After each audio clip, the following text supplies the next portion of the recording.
should work in a collaborative, it should be multidisciplinary, it should be transdisciplinary. So independently, no other department can function, all alone is my belief.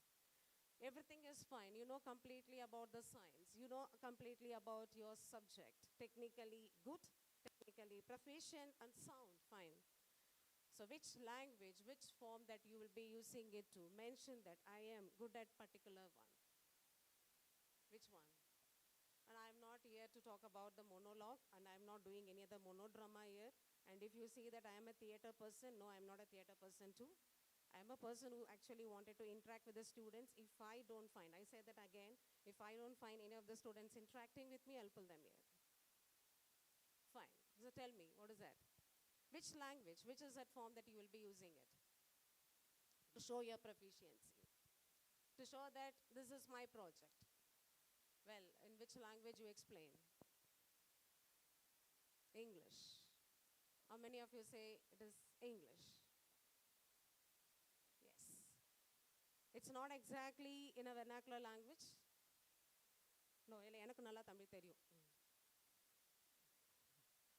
So, நீங்க எந்த language பேசினாலும் I can understand. No, if you talk in Telugu, I can very well understand. Kannada, I can very well understand. Malayalam, I can understand. And I can speak to all that languages, whatever it is. Hindi, yes. English again, yes. French, I can understand. So no issues. You cannot talk about me at all now. So whichever language I am familiar with. So now tell me. Yeah, I allow it. The voice is coming out. It's fine. Yes. So which language? English, right? No other multinational companies are taking the people or employing anybody else for that language which they speak, the vernacular language which they speak. Again, I'm telling you, I'm not diminishing any kind of a mother tongue because mother tongue is a soul. And I use other language for the progress. Mother tongue, I am very much familiar with, and if there is any topic given in my mother tongue, I'm completely, well-versed in that one.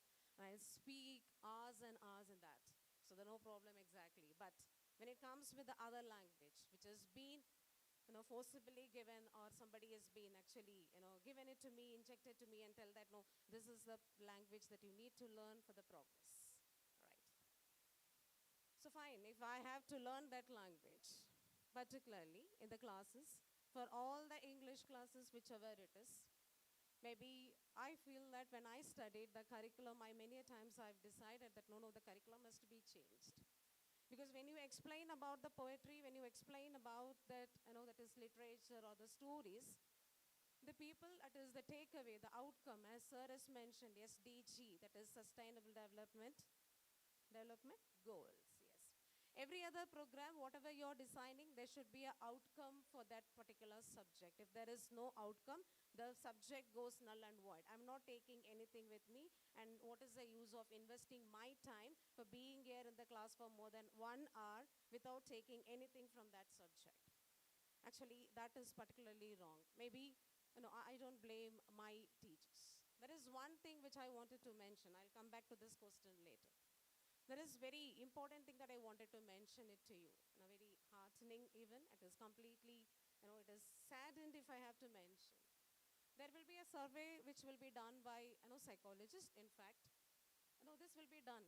Even the Aristotle has done this.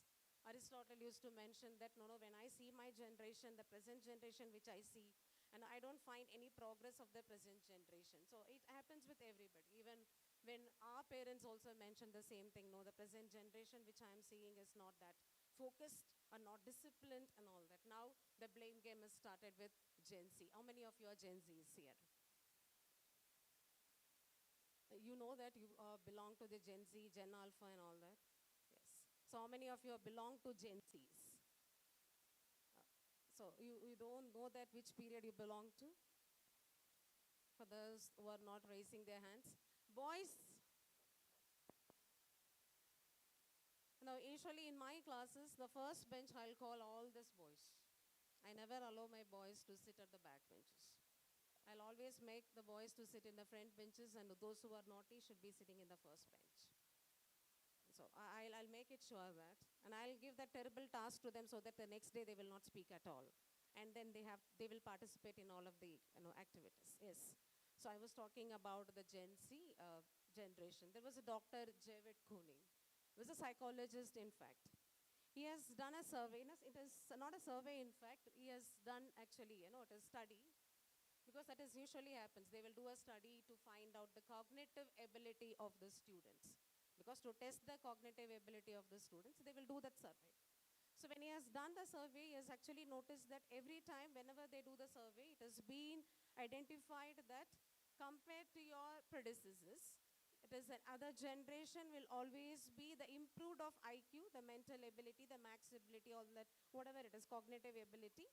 It actually perpetually it should increase, and it has increased. So far, whatever has happened till the millennials, if I have to mention, it had increased. It had increased to the level which they had expected. But the very bad thing, it is very saddened, and if I have to mention that the kind of thing that we need to understand is when they have done that study with the Gensis, they found that the cognitive ability is completely, it is diminished compared to their predecessors. It is totally diminished compared to the predecessors. You know what is the reason behind? If you are with me, I think you should tell me what is the reason behind. Yeah, she has dropped it. I think that's the reason. What's the reason behind? What do you think that your cognitive ability has diminished? Which is actually taking your time? Social media. Then everything is digitalized. I'm only getting from one, that is teacher, it should be scholar. Yeah. Then future teacher, who's afraid to face this generation then. Yes, guys. Is it mobile? Technology, mobile phones. I don't blame technology. Technology is need. We need the technology to evolve, to progress and everything. I actually mentioned that this is because of the phone, that is mobile phones that you have. When we had Nokia 1100, there was literally no problem. I was only receiving the call and I was taking the call. Other than that snake, this one, I had nothing to play. So when it has come to that next one as a smartphones, many of the people, now I am not seeing you using the mobiles, maybe you are restricted inside the campus. It's been restricted inside the campus to use the mobile phones, or they want you not to use the mobile phones. Otherwise, the faces which is looking at me, those faces will not look at me, they will be glued to the mobile phones. I know that, right? So it is totally encapsulated or totally engrossed in looking at those reels. So what is happening by looking at those reels, which is again, we call it as a social media. That is social media again. I'm getting a lot of information from the social media. My information, which I get it from the social media, is completely different from what you are getting it from. Maybe you look into that random reels and everything, and the time is being taken away. He has actually cautioned the people, telling that if we, it is further progress in the same way of using the technology, the cognitive ability of the students will not be there at all. There is one particular thing that we all are actually, capable of. We all are capable of, right? Have you all listened to the stories of Jataka tales, Panchatantra? Yeah. How many of you? Was it taught to you, or was it taken as a classes for you as a moral class or something else? It was taken. So now I understand. I will play as a, that is character of Dora. You know Dora? She'll only, it is question and she'll only answer. I become a Dora now. So where is this Dora is going? I don't know where the Dora is actually traveling through. Dora actually thinks that she travels elsewhere. At least create some other impact in the minds of the people, those who are listening. And yeah, I understood that you have made me as a character of Dora now. Dora, the explorer, but I don't want it to limit myself to the Dora who is a speaker. I wanted to be the Dora, the explorer. Though I belong to the stage of millennial. But I actually try to, because when there is a generative AI, can I go to this next slide? Yeah, this was the one I was telling. idea that is the mind has become completely shallow. Shallow in the sense it has been limited because the sources which you are getting it from are so limited. You are not getting too much to think about. So idea is particularly has become limited. And if this persists, what happens is the ability that we use our brain, that is a critical thinking that we had. Because when there was, I always used to quote the canonical people there. When I want to talk about the Aristotle or the Plato or anybody else, they mention that critical thinking is what exactly you need, because you have to ask the questions whenever it is come to your it is mind, or whenever it comes to you. That is, you need to ask the question. It is, as Rene Descartes mentions, that doubt the doubter. Create the doubt in your mind and keep asking the questions, because by asking more questions, you will get the answers. So if I stop asking questions, if I stop thinking, what happens? It is the frontal lobe of my brain actually controls everything. It doesn't think at all. It never allows me to think. It never goes beyond my thinking. So what happened literally in the classes too? The 1 hour of the class, yesterday is actually, if I have to mention that, today I'm coming here, so what happens in that university, as you know, that we have to adjust our classes and come. So what I did, instead of going and adjusting, I actually advanced it, and I said that, okay, I'll take all the classes prior, and then I'll go to the session tomorrow. So when I took the class prior, so it was actually the CSE class, engineering class. For us engineering classes, it's compulsory that they should have the advanced communication skills, because it was advised by the placement cells mentioning that, because the students doesn't have the kind of communication skills, and if the question's been asked, they are completely reluctant to answer. So this is to be addressed by the English department. So it is made compulsory that advanced communication is English should be given. It is invariably whichever sector they belong to, the classes will be given to them. That is what we call it as a global business communication. So we don't actually take the classes as such. You think in that way, that is prose, poetry and everything. But we never go out of the prose and poetry, but I will take it in a very different way. Yeah, I was coming to tell that what happened yesterday. So it was a EVS class. Many of the students yesterday, that is 125 to 220 is my class. It was my class. So what happened, I actually exchanged with that EVS teacher. EVS teacher has mentioned that I would not be taking the classes tomorrow. I will take the classes tomorrow. So many of the students have thought that English class, that is EVS class is not there, and they left the class. When I went to the class, I could see only the chairs around.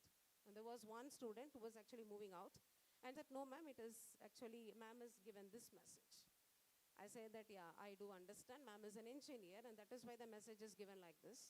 Ma'am has actually mentioned that I will take the class tomorrow at 2:35 to 3:20, and she has not mentioned that instead, that is, English classes will be happening today at 1:25 to 2:20. She has not mentioned that, and I said that I understand this. I expect very much from the engineer, and that is why I've come 10 minutes early to the class.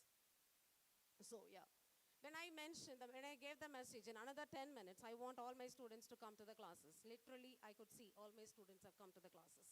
And when I asked them, they mentioned that, no, it is not, we don't want to miss this class. I am not exaggerating. It is not hyperbole or nothing else, because when I take the class, I will, in fact, will not read any poetry. I will actually tell them, you read the poetry and you tell me what you understand, because this is what the poet is talking about. And this is what it is, because the language you will not learn through the structures. No, we will not tell that people to learn, this is a simple sentence, and this is a present continuous, this is a present perfect, and this is a present perfect continuous. And if you teach the students with this order, they will not learn. So instead, what will I do? So we have language has to be learned along with the comprehension. That is, along with the stories, along with the novels, along with the short stories, and along with it, we have a smart boards in our classroom, because it is very technologically advanced, this one. Almost in all the classrooms, in all the universities in Bangalore, I guess so there will be, it is smart boards and everything will be there.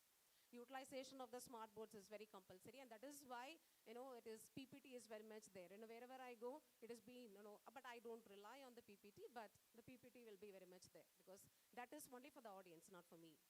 So I gave the poem to them. I'll tell them, you take this poem, you decode it, you demystify it, you decode it in any other way, and you tell me what you understand about. Because it is not that poets, idea is very much necessary, because I always feel that The reader, it is reader actually emerges every time when they read something else.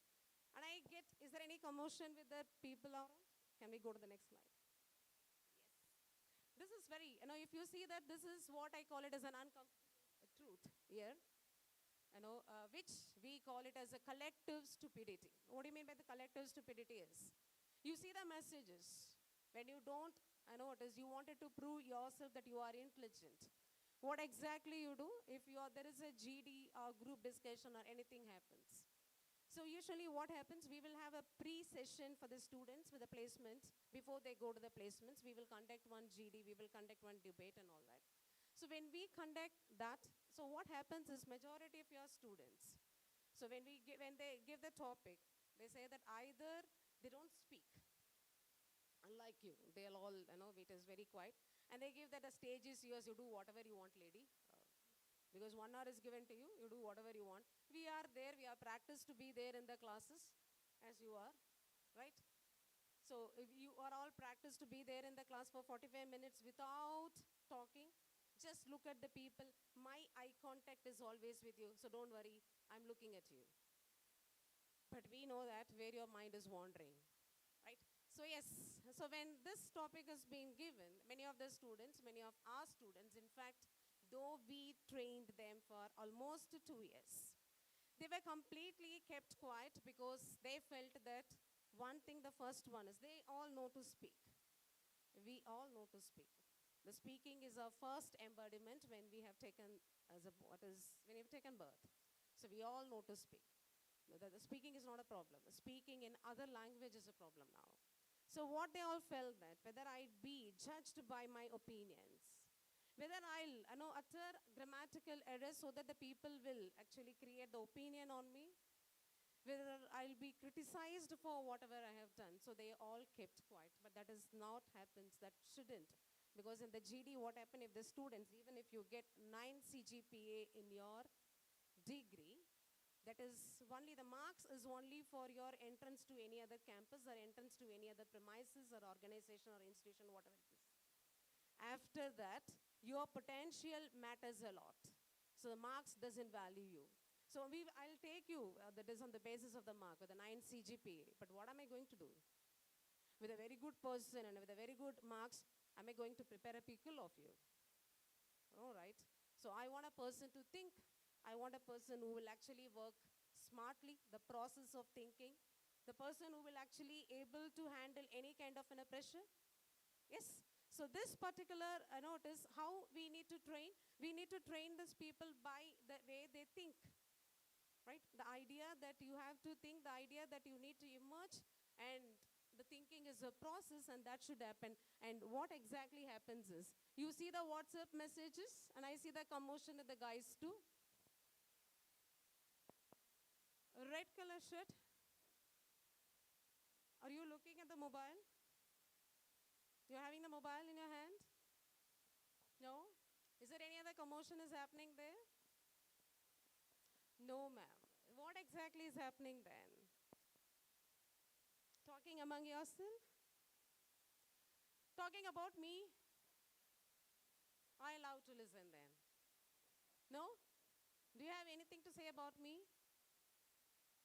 You can be louder. I am not going to, because only 1 hour is given here and I'll go back. And I'm not going to take any revenge on you. No. Your internal marks, and nothing is there in my hand. Whatever you want to say about me, you can. Anything else? Oh, okay. Fine. If you see any kind of messages in your WhatsApp or in a Facebook, what exactly we are doing is, there is a collective opinion which is happening, and immediately we'll jump to give. We jump to give our opinions too, and then to prove that even I'm also intelligent. Even I also know about this particular to say that technologically we are built, but we are actually becoming in the collective stupidity. This is what we call it as a collective stupidity. If I don't analyze any kind of a problem on my own and I go with the other opinion, then it is called as a collective stupidity. I don't have the identity on my own. There is no identity on my own. I am just giving that one. That is the other factor. It has come now in the society, which is called as a cyberbullying. It's called as a cyberbullying. We have killed many of the people only because of the cyberbullying. We don't know exactly what we are doing it, but we have given some kind of messages instead of the messages that has been posted there. The very what is that comments that has come in the comment section, and by seeing those comments, many of the people have committed suicide. We were not aware of it. Our small instinct, whatever we are doing, it has created actually disaster to somebody's life. We are not aware of it. We are all in this collective stupidity. The next one, can you?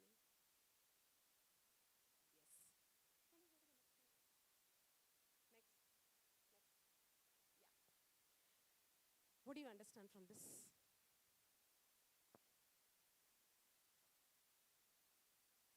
What do you understand from this? Anybody, anybody? Anybody? I have not given the description of who is standing there, who is actually sandwiched there. I have not given description over here.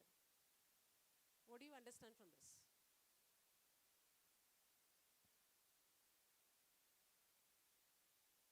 Do you think who is who here? Who are all here? Huh? Oh, no, I didn't get the answer. What it is? Is any other mischievous answer I would like to listen? What is that? Huh? Warriors? What? Please be louder.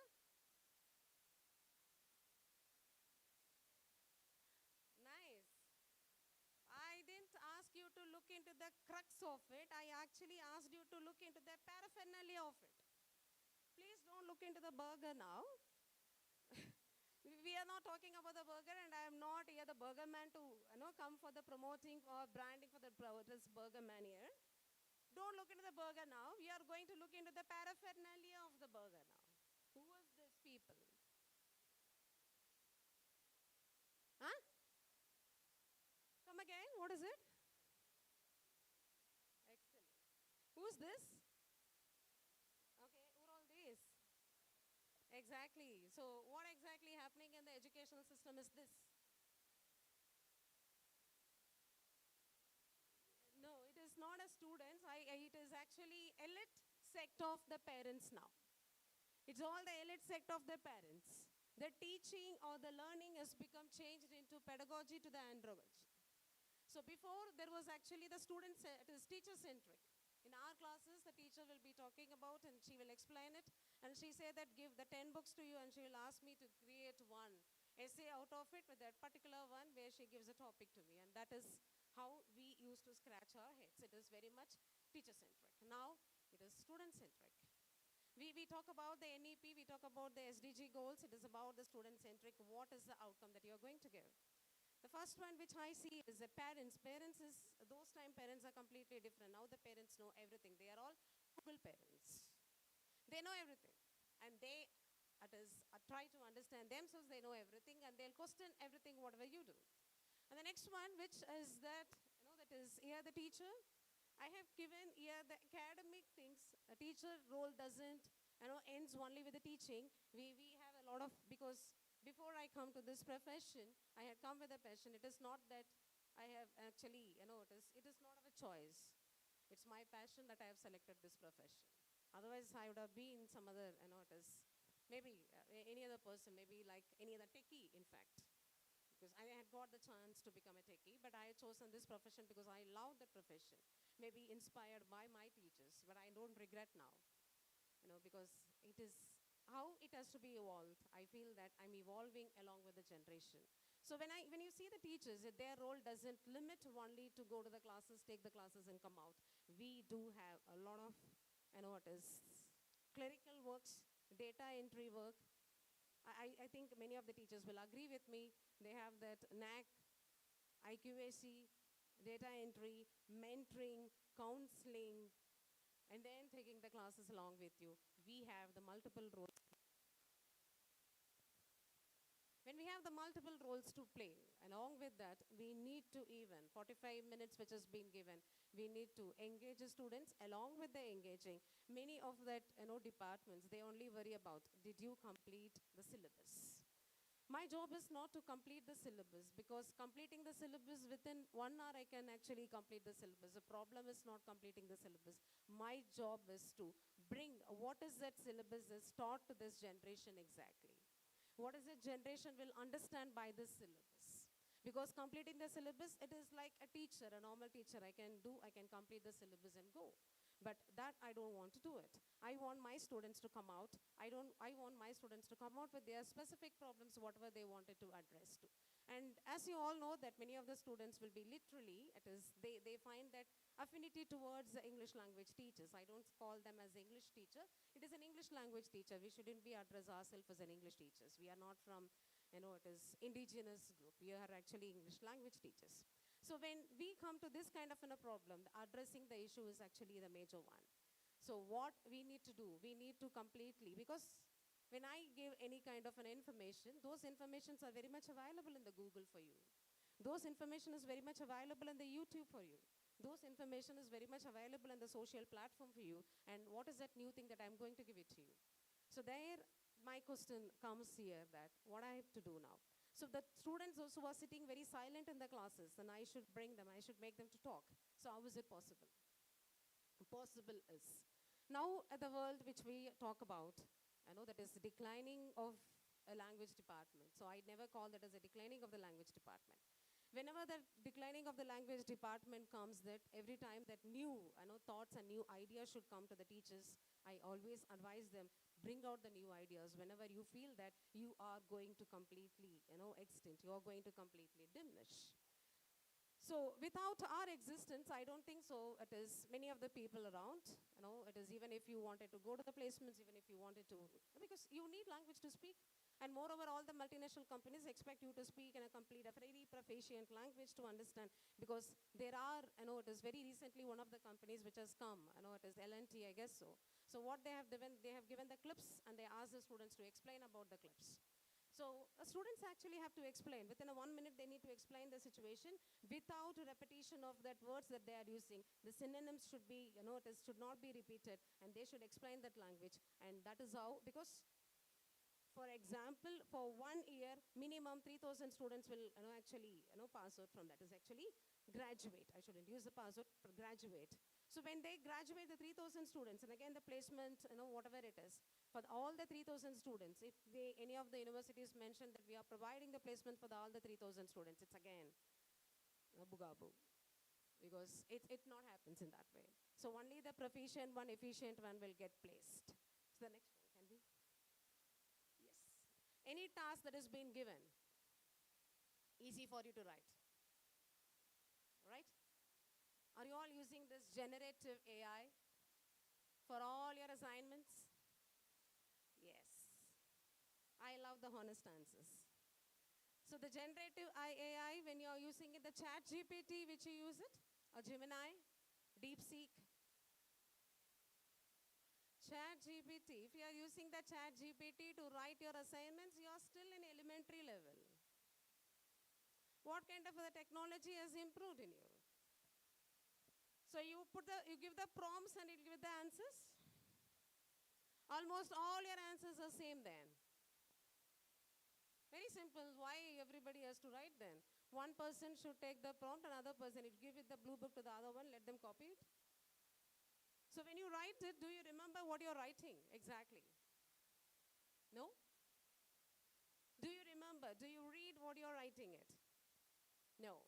So we just write, for the sake of the marks, we will give it to the teacher, and we are helpless in that kind of a situation, because I don't want to put down my fraternity completely down. So what we do, AI helper, when you're taking it, I use the same AI to give the assignments in a very different way. How? I have given a paragraph to them, and I have taken a little strenuous job by giving it. I gave each of the paragraph, one paragraph to each of the row, and I told them that it has to be analyzed differently by you. Each of your answers should be completely different. I want your explanation when you complete this particular task. I know it is different task for me to correct it, to validate it and all that. And then later I told them, you need to come and explain whatever you have written, and I should understand whatever you have written. So you should make me to understand. I will be there in the position of the sitting there as a student, and you will be my teacher. So how you will be explaining it to me? Explain. The next one. So now many is actually, it is all, I am a I finished my MSc psychology too. So many of our people, what we think is the empathy is completely, actually waning out. There is no empathy at all. The people doesn't have the empathy. So what now the people are talking about is bibliotherapy. It is again, give the books to them, and then it is what happens is many times when you get into the kind of technology, your mind or everything is being captivated towards the technology, and that is how we see that a lot of the suicides which happens with the techie around. The person who is actually earn a very good amount, and you call that it is a very good amount, yeah, fine, you can. It is completely earning well, and you call it as any other lakhs as you guys so.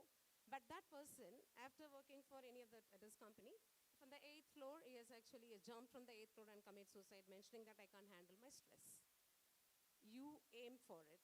Your goal is to get in lakhs. Your goal is to earn in lakhs. Your goal is to completely, it is to win in the race, because we are all in the race. And you all think that you are the students? No, it is many of the people see you as a saleable product. You are all the product in the market. You all know about it?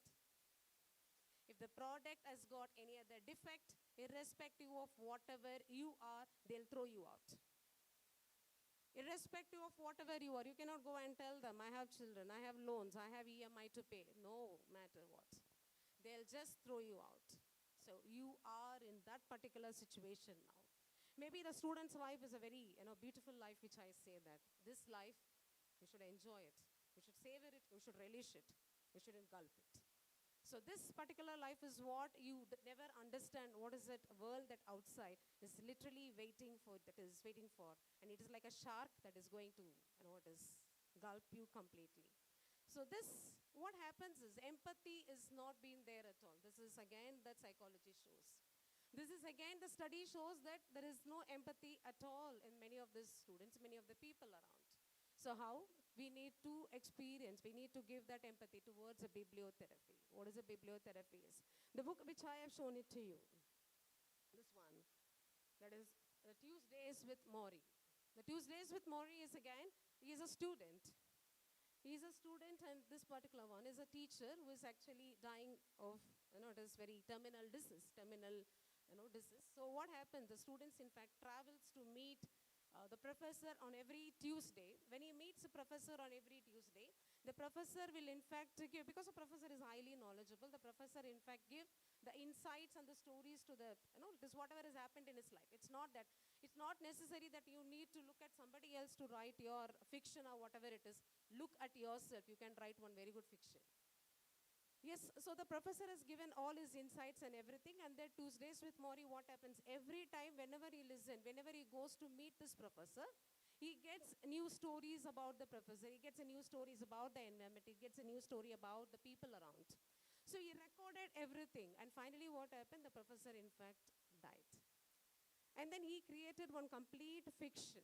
Yeah, I took this as a book for my students, Tuesdays with Morrie. So what I have done, I've separated my students into the two different one. The two different category of the students. You can ask me, what is that literature? What is that English language people can do in the classes? Yes, I did it. I separated the students in a two different one. The students who is actually, little, kind of naughty, mischievous, not bothered about anything around because he is not completely careless, reckless individual, a reckless, again, we say that reckless champ. So there's agency again. So this particular one, I gave it to them. Another one, it is other set. That is actually, I said that you take the 5 chapters. You take the 5 chapters. Now, I don't want the summary of those 5 chapters now. Seriously, I don't want the summary. I know the summary, and I know that you will get the summary from the Google too. What exactly happens is, when you read this story and you analyze the story, because whenever you read along with the protagonist, when I travel along with the protagonist, many a times, my questions which I have in my mind, I'll get the answers through the protagonist. You please try it. You will get a very good one. And I know that many of you are not interested, but you please try. Once you give a try, you will never come out of it. It is, bibliophile, which we say, it is dangerous than anything else because you get addicted to the book. So this, what happened, I told them, you now explain about the cognitive in the sense, what exactly, when you traveled along with the Morris, what has happened? Now you place yourself in the kind of in the professor and what exactly you feel, because the professor again is in the part he plays in ideas he is giving, because many a time we'll feel that when I die with my ideas, what happens, I at least note it down, I at least write something else so that my idea will not die with me and it will flourish. And that is what happens with your language. Imagine if nobody speaks your language and your language is that you are the last person to speak your language, what will happen? We are all striving, and I know that how Tamil Nadu is actually literally fighting for their, to hold that language. I appreciate that you people are holding that for language. எனக்கு ரொம்ப நல்லா actually ரொம்ப பிடிக்கும் அந்த பற்று, மொழி பற்று. Don't think that I don't know Tamil. I was just actually, it is brought up in Pondicherry, so I know Tamil. In fact, I'm living with a Tamilian, in fact. So I have to speak Tamil. So அந்த மொழி பட்டு ரொம்ப பிடிக்கும். ஏன்னா எந்த ஒரு லாங்குவேஜும் அவங்க பேசாமல் இந்த லாங்குவேஜை நாங்கள் எங்கள் லாங்குவேஜ் விட மாட்டோம். ஏன்னா நீங்கள் வேறு லாங்குவேஜ் கொண்டு வந்துச்சிட்டிங்கன்னா எங்களது நாங்கள் மறந்துடுவோம், நாங்கள் விடவே மாட்டோம். So this, if you are the last generation to speak that language, what happens then? Your identity is not there. You're lost with all your memories. Nobody talks about you. There is no narrative about you. You will be completely buried, decayed, decomposed, and perished. Right? So this, what happened, I say that one should be taking the idea of Amori and one should be in the idea of, again, that the next professor. So give that ideas to me. What exactly happens is, there is again a study which happened, that David Cooley, he has actually done that one. It is called the functional thermotic mission. It is, your frontal lobe is actually makes you to think, travels along with the protagonist, and what happens, your language automatically develops, the vocabulary automatically develops along with the reading. This has been very much proven. 80% it is proven. If you want to look into the record, you please look into the record. This has been done and the experiment has been very much done. What they have done is, they have actually done, that is in the MRI machines which you see, the people were in fact reading in the MRI machines, they have taken that one. It is actually the high-tech study which is not possible in India. It is actually, it has happened in European countries. What they have done is, in exactly, I think it is in Australia. So what they have found out is a temporal frontal lobe, which we call the temporal frontal lobe. It records all your, it is emotions and everything. The people, those who read and come out, in fact, they show the differences in analyzing the people. I will not be the same to analyze that. I don't call about I don't ever mention about the ideas of the racism. I never talk about the ideas of, underprivileged or marginalized, because I see the people as a people. Because this happens when you read literature in a very different way. Literature is not as a subject. Literature is going to drive you to something else differently. Okay, can you go to the next one? Next. Yeah, stop it. We all need a coach. You cannot tell that everything is being possible by AI and I get to understand from YouTube and everything. Not possible. Exactly not possible, because this we have identified during the COVID batch. During the COVID batch, I think online classes were happening, right? How many of you have listened to the online classes? Is there any online classes happened for you? Yes? Are you all belong to the COVID batch? Obviously you are all. So how was the online classes? Terrible? Yeah. You don't listen? Obviously, we don't listen in the classes, but how is it possible to listen when it is in online? Right? So what exactly you were doing it? Log in, lying somewhere else. Oh, your papa first, so let us speak for 1 hour and go. And she'll be asking, are you there? Are you there? Are you there? And nobody will be there. And one poor soul will be raising the hand, yes, I am there. So then finally we'll end up the class thinking that the classes was too good, but nothing. We had seen the results too. So we had seen the results. Outcome was actually the terrible. So that particular one, it is not possible with the technology. AI is not going to replace at all. We, all the teachers, if you are going to be a teacher, if you are going to be anybody else, we can actually keep it one thing in our mind: AI will not replace us, and we cannot, get replaced by AI.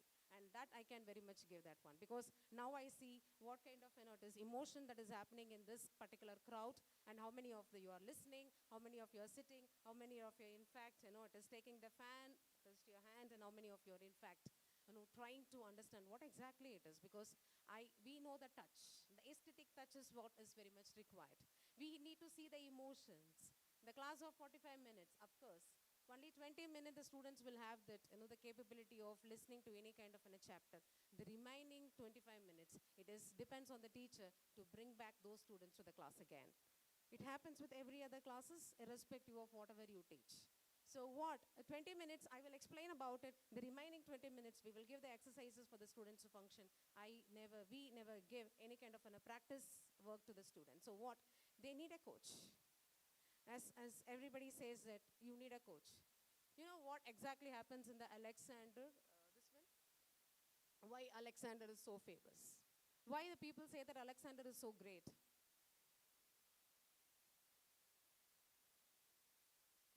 Guys, you know Alexander at least. Not the person sitting next to you. Yes? Alexander is what? Yeah, maybe the history which you would have read. Alexander the Great. It is actually Alexander, why they call him as a great, because many times even when I studied, Alexander was a great king, Alexander was a great king, because there is something should be there to mention that he is great, right? So I in fact searched what exactly, why he should be called as a great, why he is great. I understood that in this actually, that is entire, the people, if entire soldiers, when they lose their energy, Alexander will tell them, you're not fighting for yourself, you're fighting for your country. So the first motivation that he gives. And he is so special because he addresses every soldier by their name. He addresses every other soldier by their name. The second thing, this is the second one. Third one, he himself goes and visits every soldier and see to their wounds and say that how that is medicine, and ask them how you are, what is exactly happening, your body and everything, he does it. So that is emotionally he gets connect to that soldiers. And that is why he was called as a great. Because the same thing happens with the teachers too, because there is a connectivity that is needed. If I address you with your name, and every time what happens, you'll become much cautious. And if I address you with their name, the next time you get connected to it. You like that particular person because the person is connecting with you. So that's where we always say that you need a coach. The coach is not something else, because then you can say the coach is not something else is going to, it is make the complete, it is all kind of in a different, what is the magic to you. The coach is the one who is actually will help you to direct you to reach where exactly you need to. The road for success. The next slide. Is it possible to play?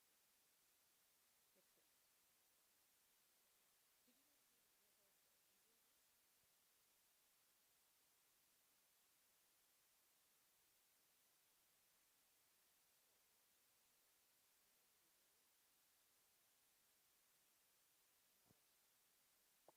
mute? No. Fine then. It is, I think it shows that icon here. Guys, please. Why that noise? Why that terrible noise? The moment I showed the elephant here, someone has actually thought that you are the one. No, we are not in the zoo. And I am not here, a trainer, and you are not the zoo animals. And that kind of a training will be totally different. It is it, is it? I think it's there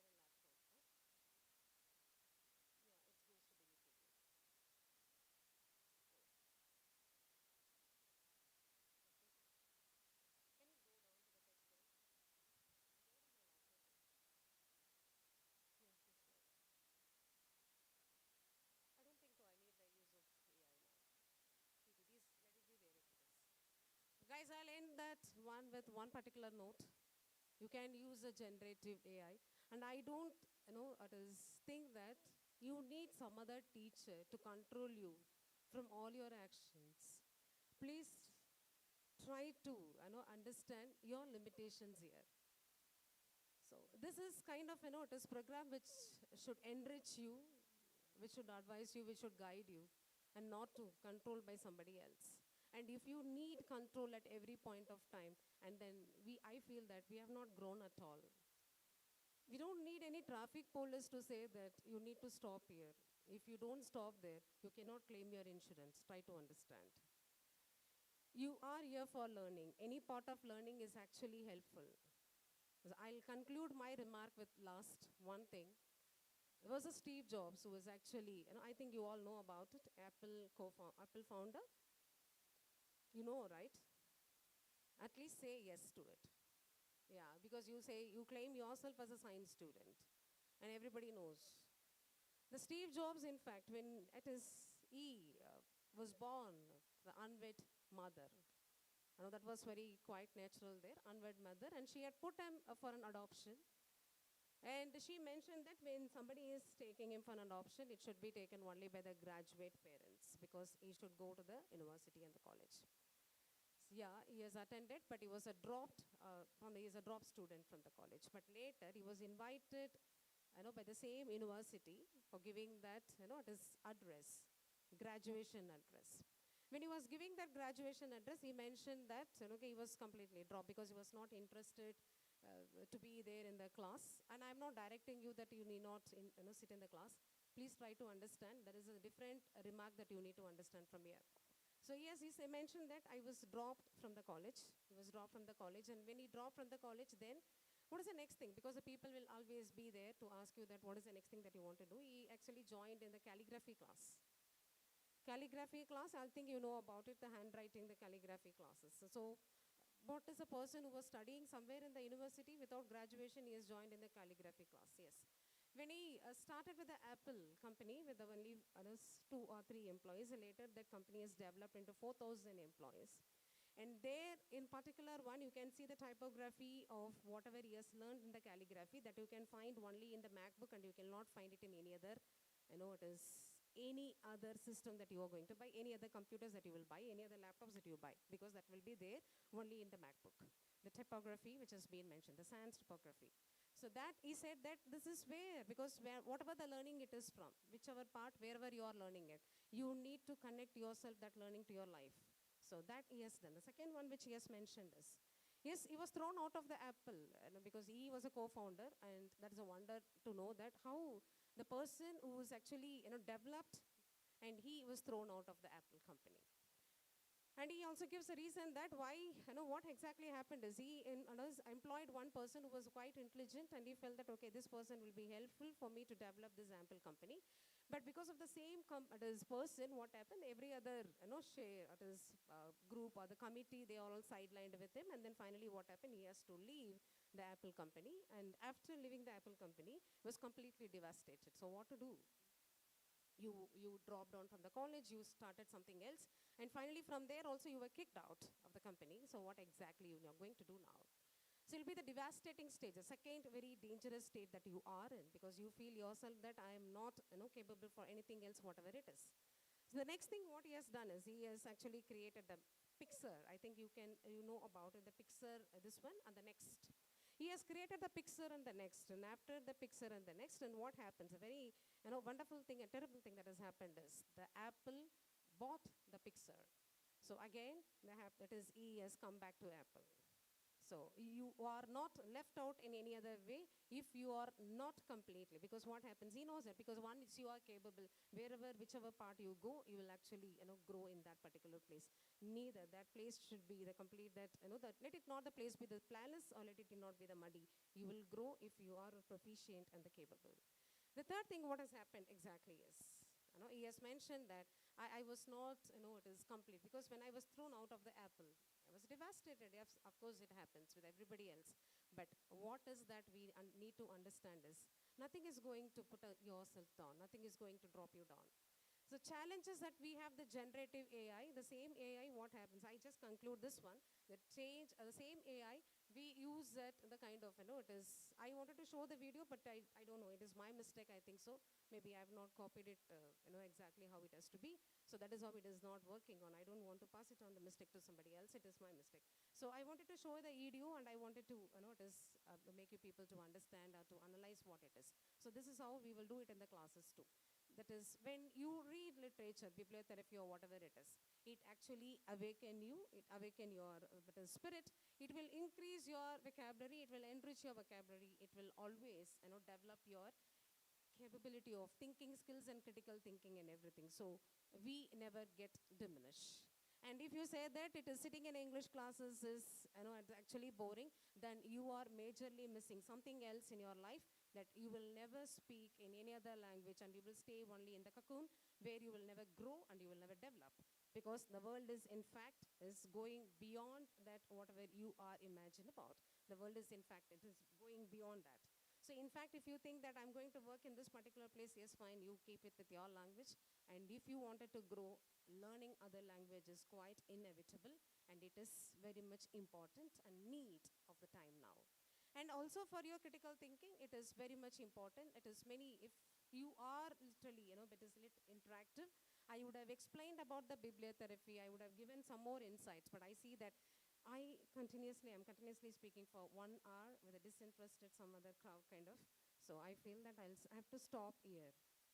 Thanks for your patience, whether it is controlled patience or with the patience that you had in it, or whether the patience that you really listened, whatever it is. Thanks for that. Thanks for listening.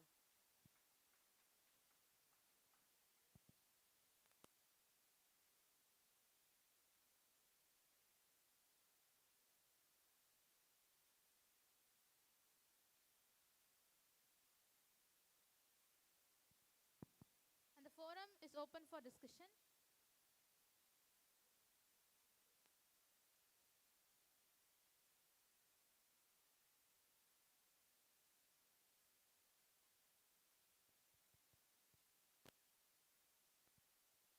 Thank you, ma'am, for the illuminating insights and profound reflections on literature and learning. We shall now have a short break, and the refreshment is arranged outside the auditorium. All the participants are requested to assemble back at 11:15. I repeat, I repeat, the participants are requested to assemble at 11:55. Kindly be on time.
afternoon, everyone.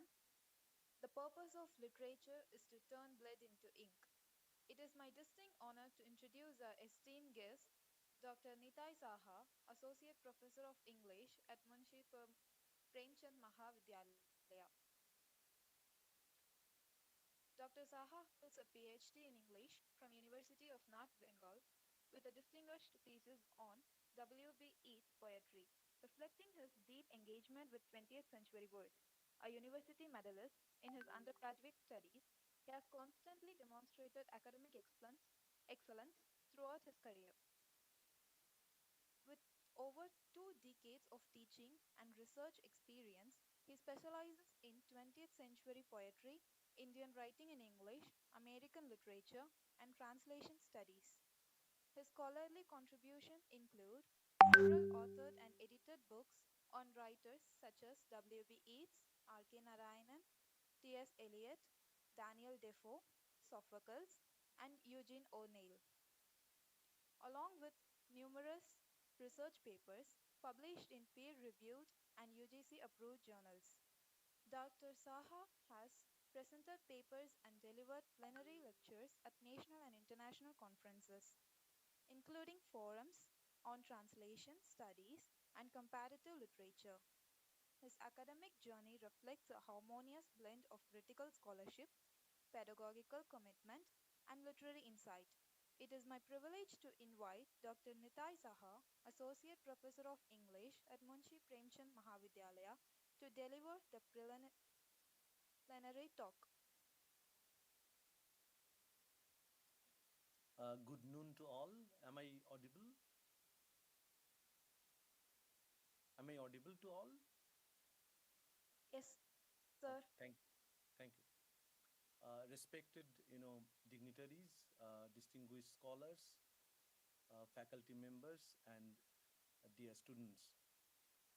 It is indeed a great privilege and honor to be a part of this national conference on novel approaches and challenges in literature, language, and education, organized by the Department of English, Rothinam College of Arts and Science. At the outset, I would like to express my sincere gratitude to the organizers for inviting me as a plenary speaker for this academic gathering. I extend my respectful regards to the secretary of this college, honorable principal of this college, for fostering this kind of academic platform. I also convey my warm appreciation to the organizing committee in general and Dr. Shankar in particular to provide me this opportunity to speak in this hybrid mode of engagement. Let me share my screen with you to present my paper.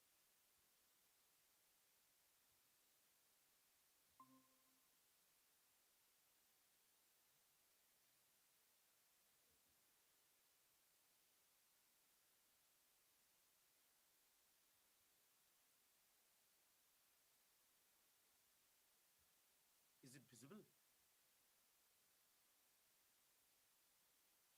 Hello, is it visible? My screen? Yes, sir. It's visible. Thank you. Actually, the theme of this conference is very relevant to our contemporary academic, climate.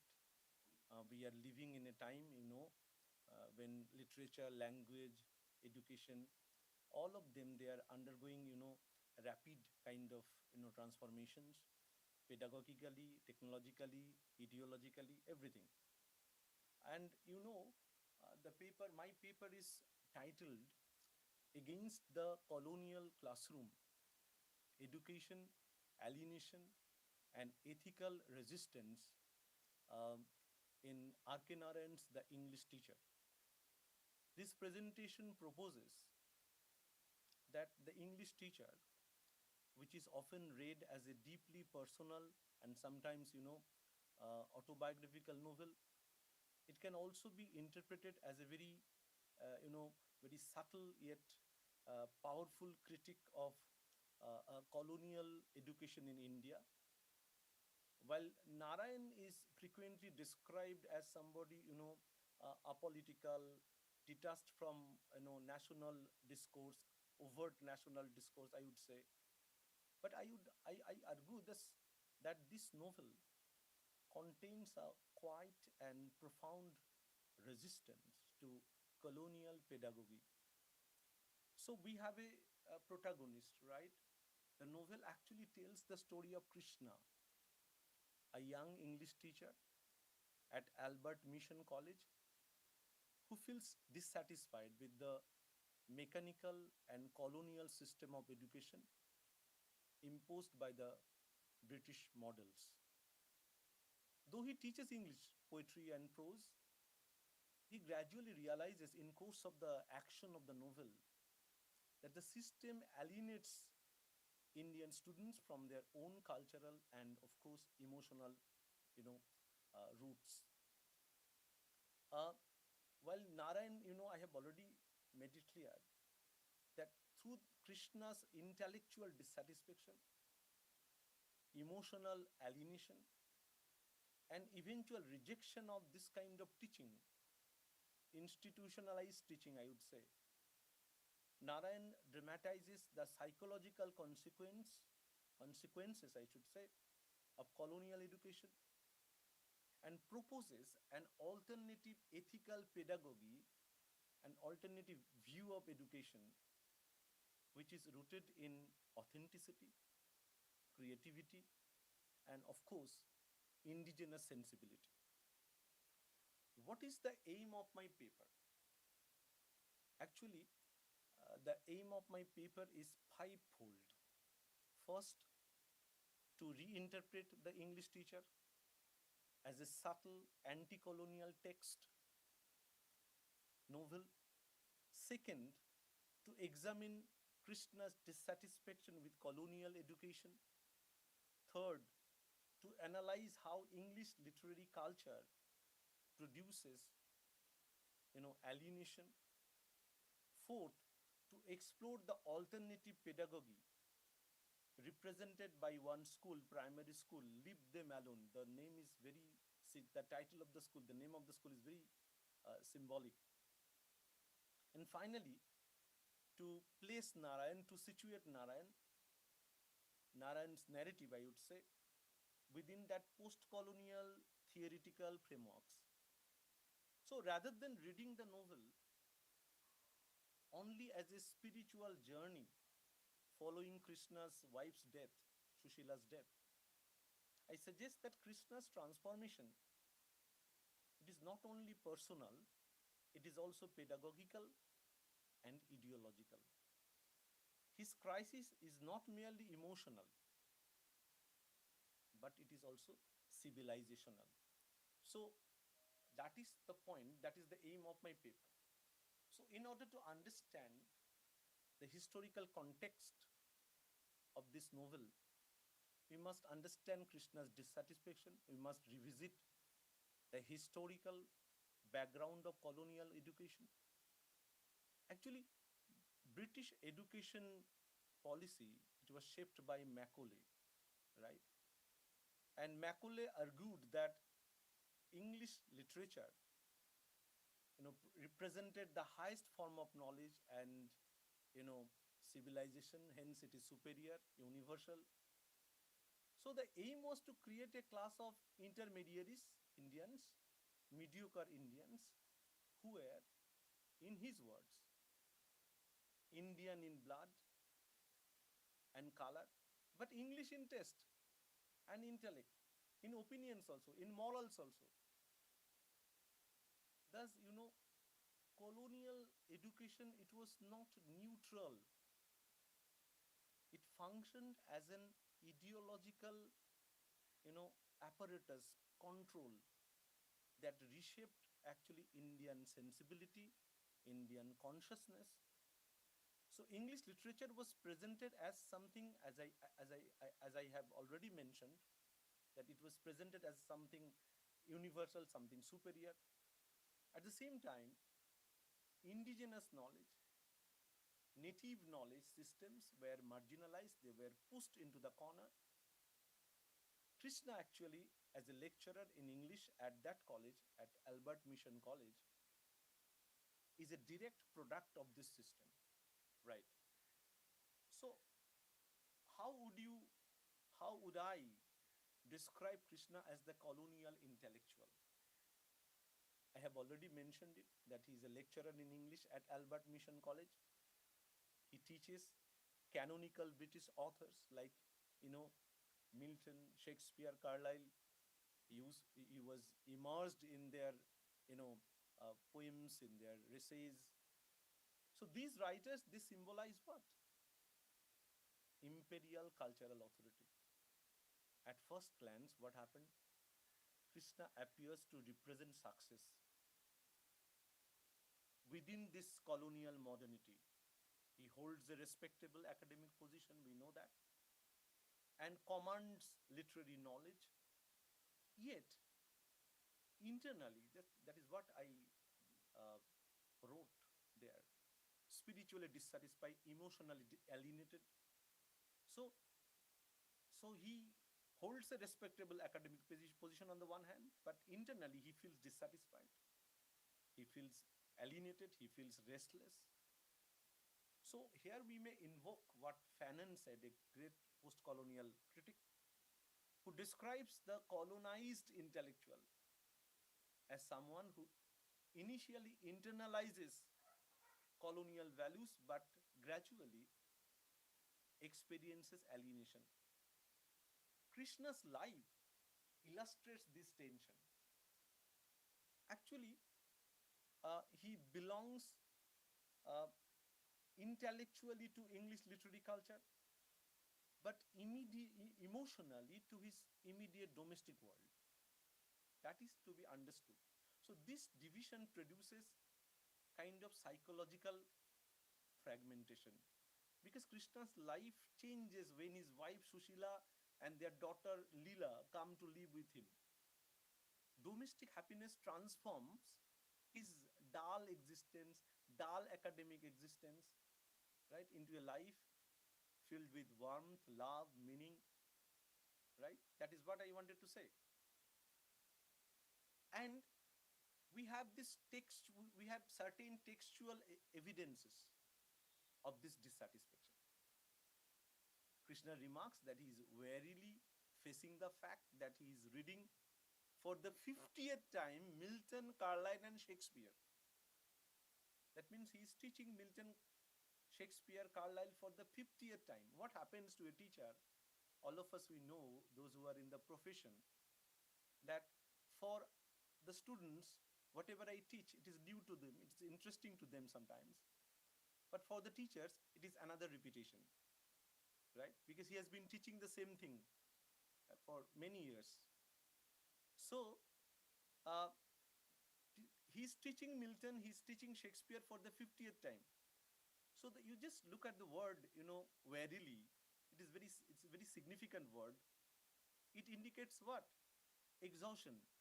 Literature, instead of being a source of illumination, enlightenment, becomes mechanical repetition. Life has become a series of repetitions. That existentialist would say that. So the colonial syllabus, it is static.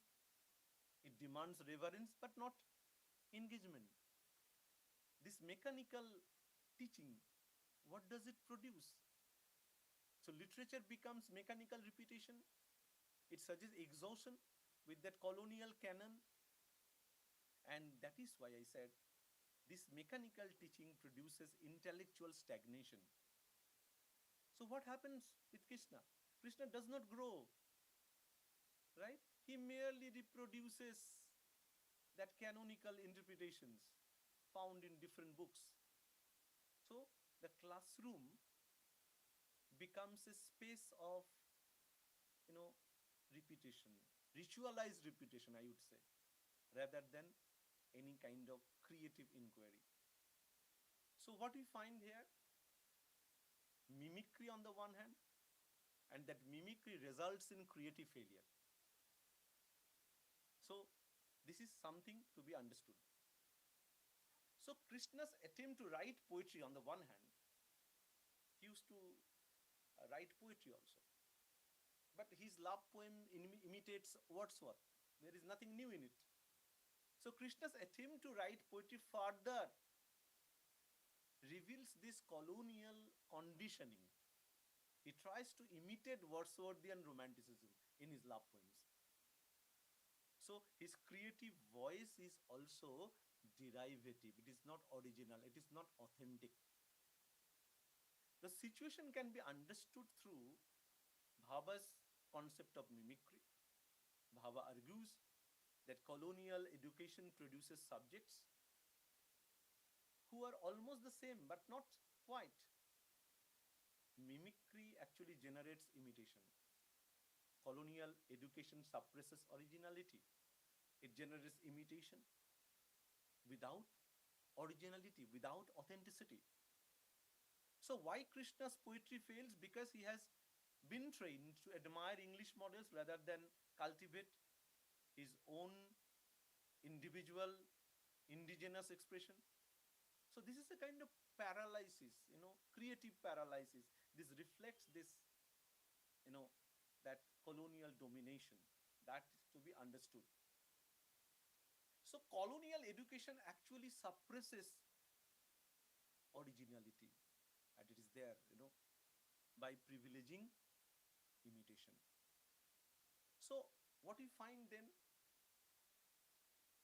ultimately he had to reject this tradition of colonial education. So there's a turning point. I have already mentioned that Shushila, tragedy strikes when Shushila dies of typhoid, his wife, beloved wife. So what happens? The novel then shifts from a realistic narrative to a spiritual quest. What happens? The turning point comes after Shushila's death. Overwhelmed by grief, Krishna declares English literature to be trash. This thing, they are trash. We pretend we like them. I quote from the text. So this moment is deeply symbolic. The literary humanism he has taught, it breaks down, it collapses before the lived experience, lived suffering. That is more important. Experience is more important than anything else.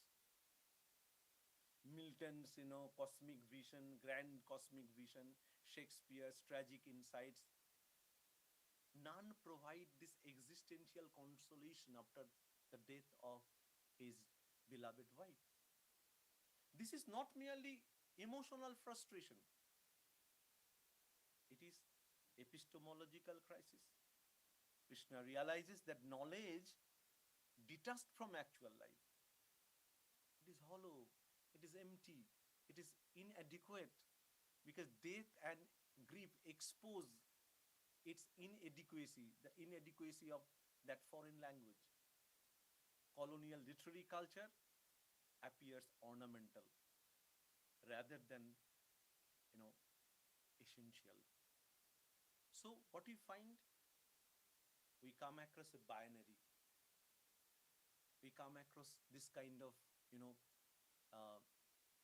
this kind of, dilemma between illusion on the one hand and lived reality on the other.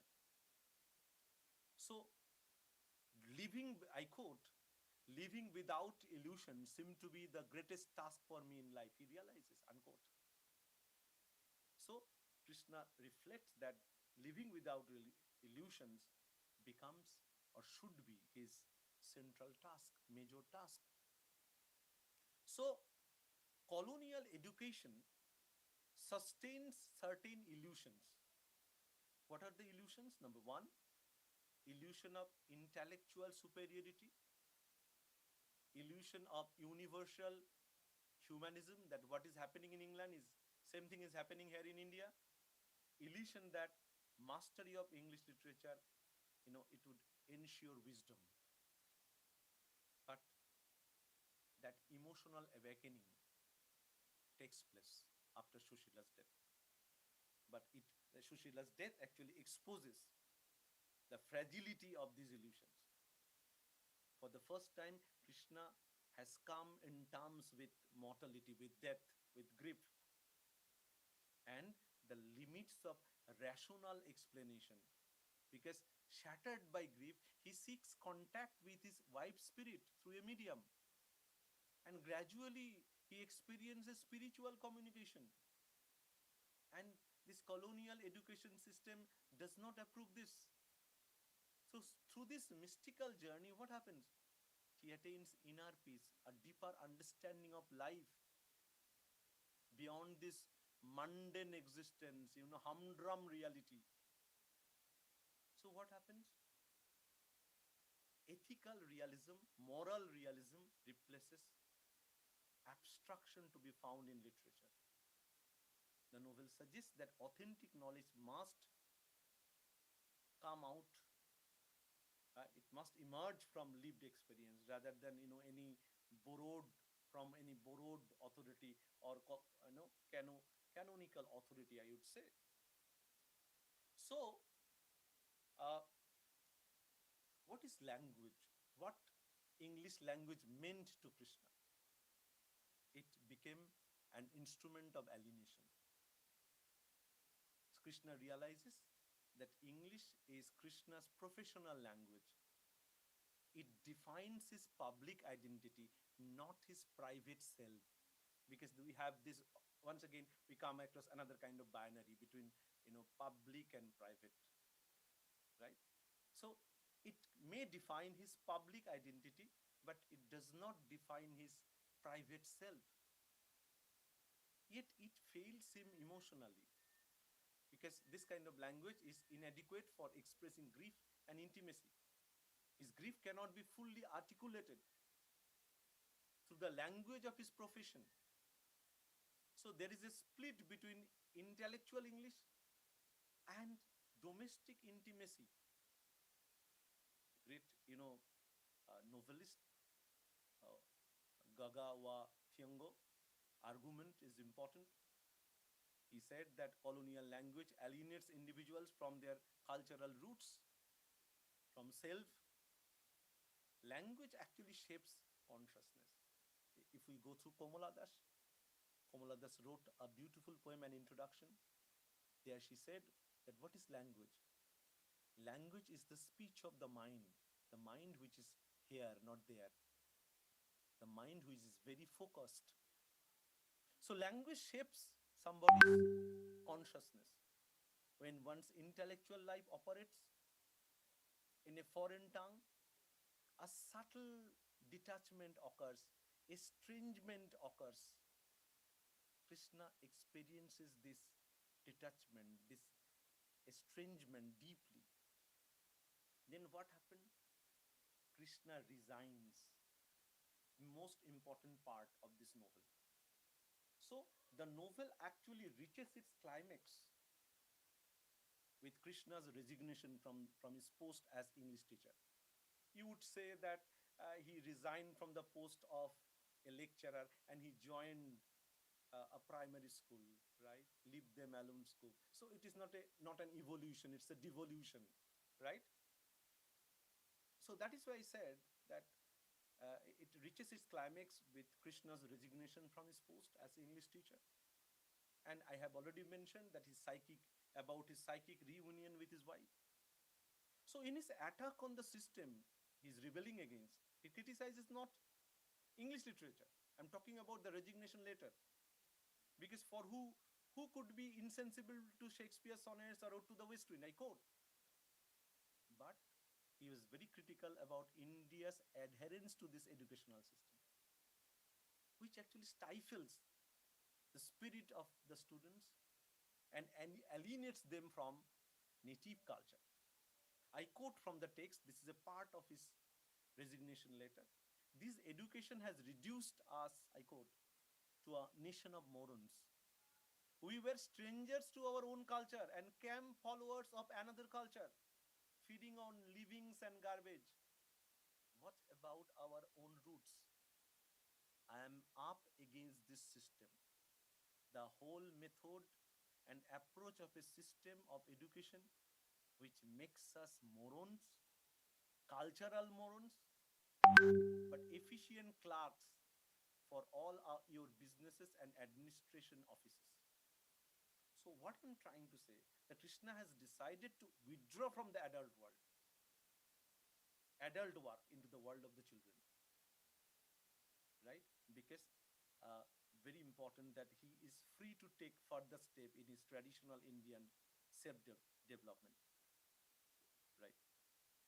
So that is very important decision he has taken, that he has resigned from Albert Mission College. So this resignation is not impulsive, it is a moral decision. He recognizes that continuing within this system would result in illusion, would perpetuate illusion and mechanical repetition. Fanon argues that decolonization begins with what? Reclaiming agency, power, right. So this decolonization begins psychologically when the colonized subject, Krishna, reclaims agency by that resignation later. Krishna's resignation marks this actually reclamation. This is a kind of resistance, moral resistance, withdrawal from that adult world, from that colonial system of education. So he withdraws from institutional colonial authority and seeks meaningful engagement elsewhere. So this is a quiet resistance, but it is very radical. It is very radical in implication. So we have one crazy headmaster in that school, leave them alone school, and his alternative pedagogy, because we know children are real gods. If we go through Blake's poems, we come across same thing, right? Right? Most importantly, right? If we go through Blake's volume of poems called, Songs of Innocence, we find the same thing. Mercy, pity, peace, love make somebody a divine image, an image of God. So he realizes that, even headmaster introduces a radically different educational philosophy. He asserts that children are real gods. So this kind of education is based on joy and creativity. So this statement that children are real gods reverses hierarchical authority. Instead of imposing discipline, the teacher respects individuality. Education becomes joyful and what? Experimental. Teacher also becomes learner. The headmaster rejects examination-centered anxiety and authoritarian kind of discipline. He emphasizes spontaneity, emotional growth. So this represents actually ethical pedagogy as opposed to that colonial, bureaucratic education. What about this school? The leave them alone school, open air, minimal structure.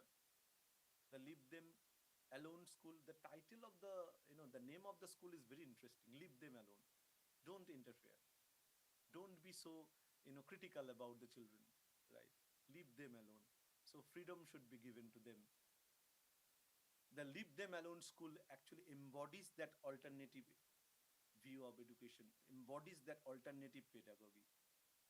It is open air, minimally structured, I have already mentioned, rooted in play and imagination. So learning emerges organically rather than through rigid syllabus oriented, rigid syllabus enforcement. Learning through play and imagination. Indigenous child-centered pedagogy, which rejects Western mimicry. This model challenges Western educational mimicry. It restores that children-centered learning and aligns more closely with what? Our tradition. This kind of education is very rooted kind of education, right? Very grounded with indigenous sensibilities. So education should become a process of nurturing rather than conditioning, right? So this we need to understand. So what is being offered in this kind of school? Creativity over imitation. What does Krishna observe? Krishna observes children creating art freely. All these work of our children, wonderful creatures, I quote. Their work is spontaneous, joyful, and unburdened by any kind of canonical or colonial anxiety. What is this? Celebration of originality. Originality. This contrasts sharply with Krishna's earlier creative paralysis. Children represent uncolonized imagination, not being conditioned by anything else. So the novel actually celebrates the originality over imitation, joy over certification. We need a certificate. Creativity over clerical training. Narayan actually, R.K. Narayan suggests that true education cultivates freedom, not conformity. One should not become rhinoceros, right? You have to conform to the rules and regulations of the establishment.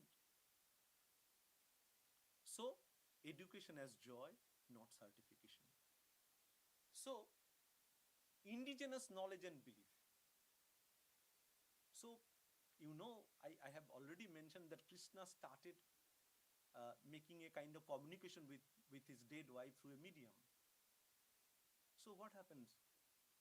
Indigenous knowledge and belief, astrology and women's acknowledged. So the novel also presents astrology and spiritual communication without ridicule. These elements coexist with modern rationalities. There are critics who are often very critical with Narayan's second part of the novel, that the novel is moving towards a different direction. So colonial sort of education, kind of education, system of education established, what did it establish? It established a hierarchy which gives priority to Western science over indigenous belief. So Narayan actually challenges colonial rational hierarchy. There can be intuition. There can be a provision for that supranatural element. Narayan gently destabilizes this hierarchy by admitting multiple knowledge systems should not be one-way traffic. So decolonization is not only political, it is epistemological. It requires recognition of plural ways of knowing, not singular way, plural ways of knowing. So I'm in my last slide. So how to conclude? So the English teacher offers a very subtle and profound critique of colonial education. So Krishna's alienation reflects the crisis of colonized intellectual. His creative failure illustrates mimicry.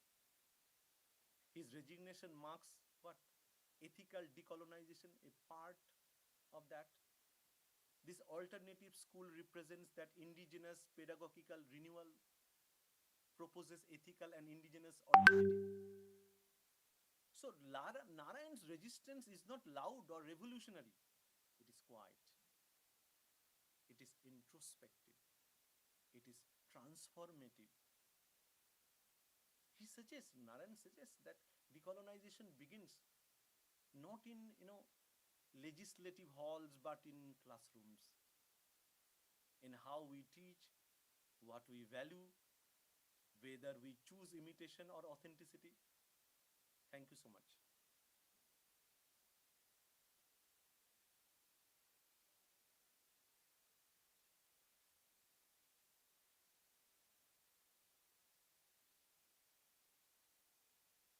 Thank you for being with me so long.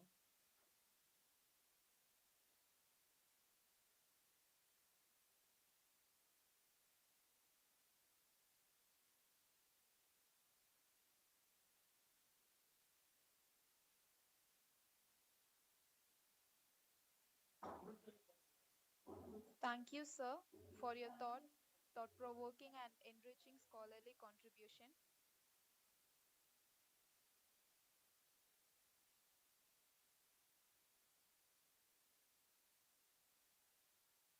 And now the forum is open for discussion.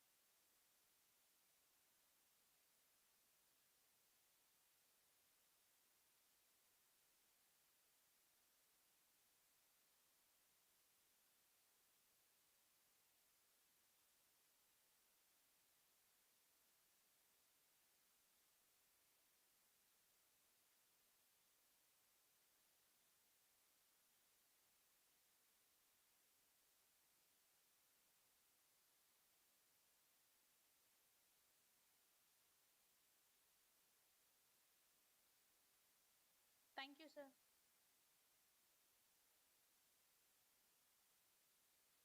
Should I leave?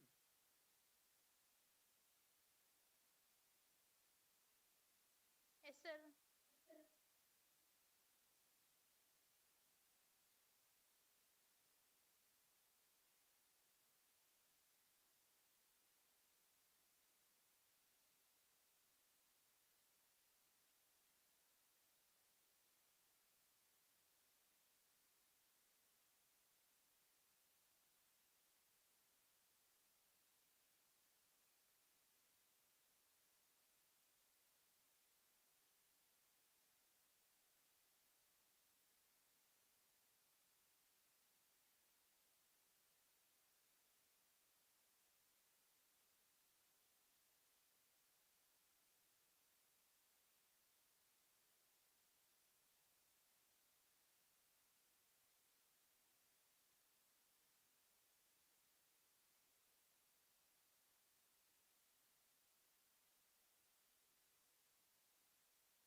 We shall now have lunch break and continue with the presentation at 2 o'clock. And the lunch is ready for the external participants, and you can have now. And kindly be at 2 p.m.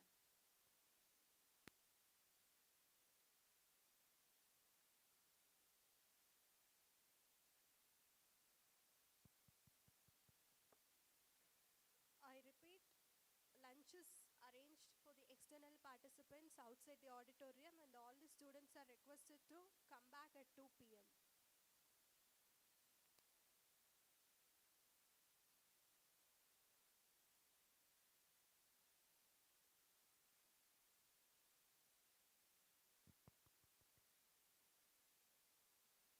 All the presenters can come front.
also that I just want to focus on the masculinity and the site of traumas.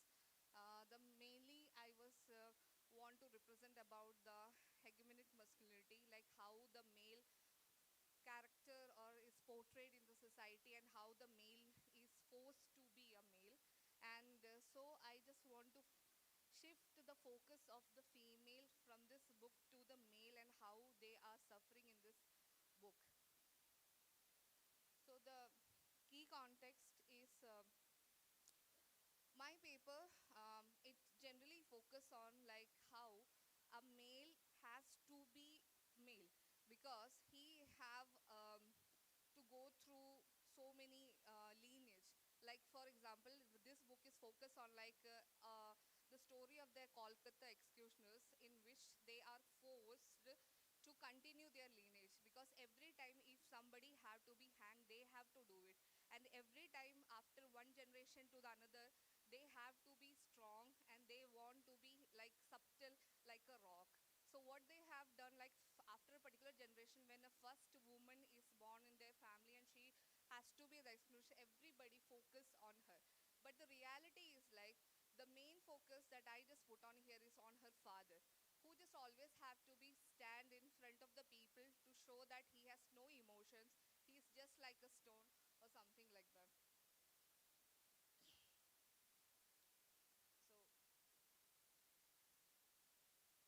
So the theories I have used in over here is the hegemonic masculinity, trauma and the representation, gender performity, and the state of power and discipline. And even though that is looking like the four different theories, but one of the thing that commonly include in it is like in hegemonic masculinity, we are always generalized like how a male have to be the perfect portrayal of the male in the society. And in the trauma and the representation is like we all having to go through the trauma because it was imposed on us. It is not like what we want to go through it, it is have to be go through it because of the society. And the gender performity means like even though we are born in a particular gender, we have to continue it. For example, if you are a male, you have to perform it because of the society. Sometimes if you want to shift from it, but you can't.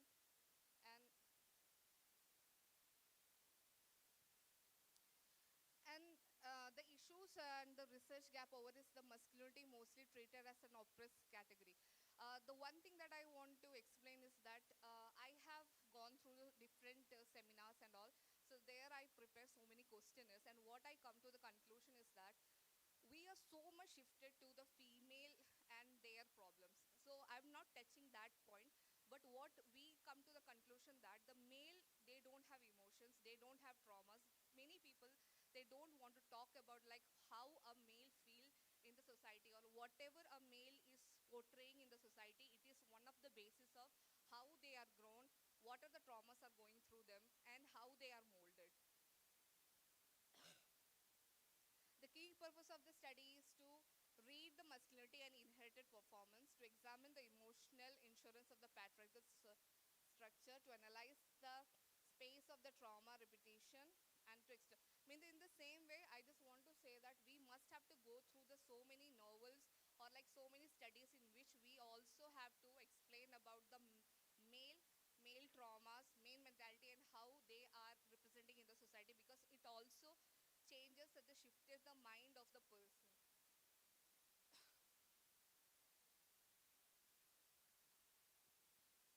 So the key methodologies are used as I mentioned above, that is a textual analysis in which we use the different books for understanding the emotional absence, and the theories I already explained. And here I just use the gender studies, memory studies, trauma studies, and political theories.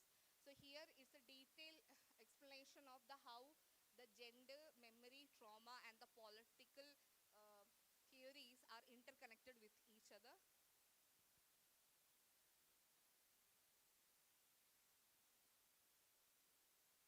Okay.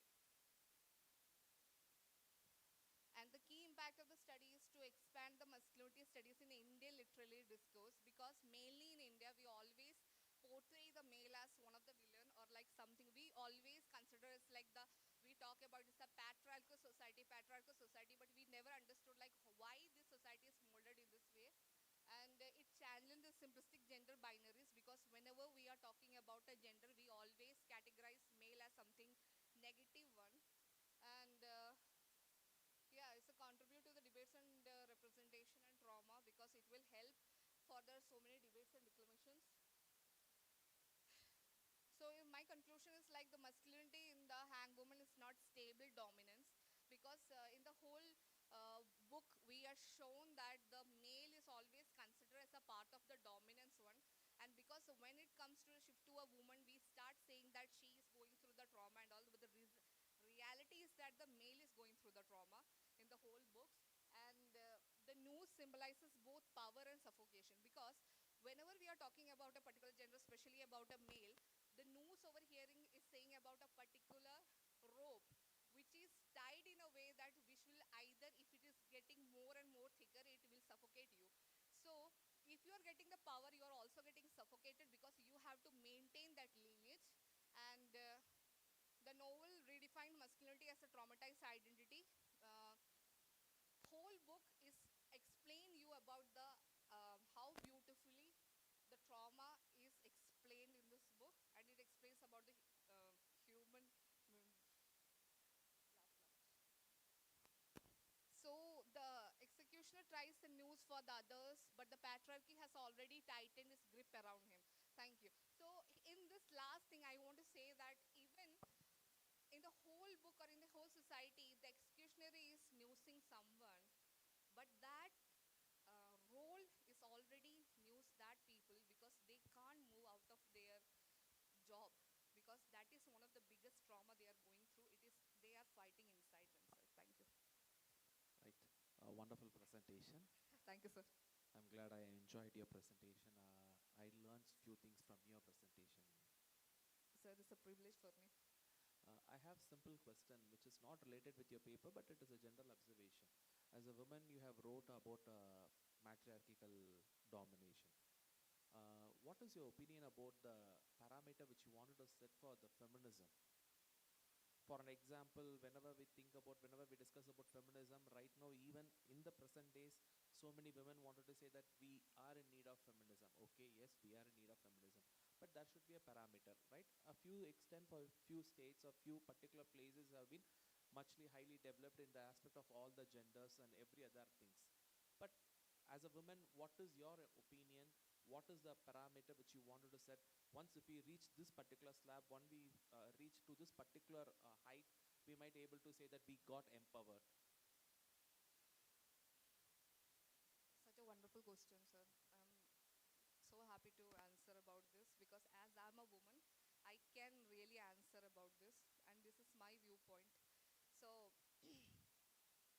if I talk about me, I was being and brought up in an Orthodox family. So, in my family, that everything is written, and it was like, if you want freedom, we will buy a particular land for you, and we will just surrounded it with electric wires, and you can fly. So, in front of the society, that yes, you can fly, you have your own land, but you are free. But that is not actually the freedom. So, what I understood, like. Each and every year when I'm getting old, I try to analyze a new thing about a female life. The reality is like the parameter of empowerment for a woman is like, if you live a violentless life, for example, if you are in a marriage, if your husband is giving you respect, if you can earn your own food, if you are not means over dependent upon a person, because that person is also a human being, so we can't be over dependent upon this person. So if you are emotionally stable, financially stable, you are safe, means where nobody is coming to harm you mentally, physically and socially, and you are able to sleep for a particular hours, you are having a good food, you are able to buy anything with yourself, that is comes under a comfort area, sir. For example, as I'm talking about the male trauma, what I got to understand is like, if a male don't work, everybody criticize him. But if a female don't want to work, or if she want to work, that is total her decision. For example, nobody will come to a woman and say that you are not winning the bread for the family, you are not taking care of your husband, you are not like fulfilling the fees of your child. But if a man just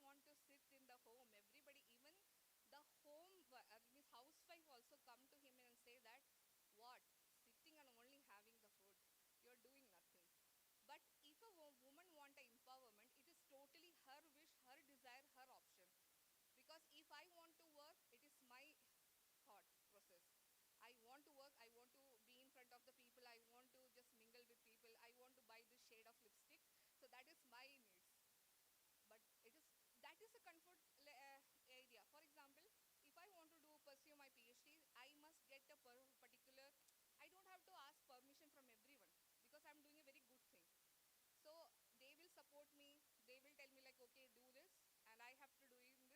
I'm getting food very well in a good proper dress, and by the grace of God, still I'm uh, safe in all, everything. So that is my luxurious life, sir. Thank you so much. Thank you. It is just for the consideration because even right now, when we think about the culture, if you think about the Bangalore culture or in North Indian culture, women they say that they are empowered and they wanted to be a spinster. They never wanted to get married and they have their own financial freedom as like butlers request a room of one's own. They have a separate room. They have a separate money. They are financially independent and everything is perfectly set them. So that's true, And sir. can we say that? Can we say that they are got empowered? And it is an important question, the empowerment, whether it has to be granted by the men community or it has to be granted by the women community, if it is women community, and what are all the parameters. So this is for your consideration whenever you do your research on, I think maximum of your studies is dealing with trauma and gender. Yes. So do you have this particular thought in your thought process? Sir, I have this thought because the reality is like from UG to PhD that I have covered ecofeminism, feminism, transgenders. Now the power male is only left. So I thought like, and already I'm a son's mom. So I thought that I can only mold my son and give him a good future. That if I can understand what is the condition of a male and how their thinking process is going on.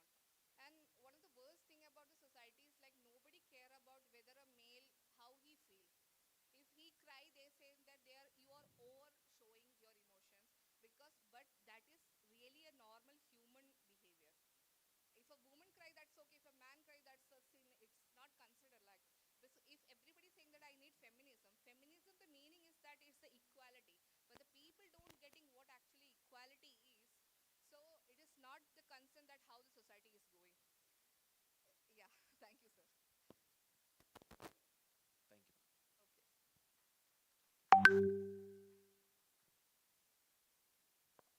Next, Divya J from Nehru College of Arts and Science.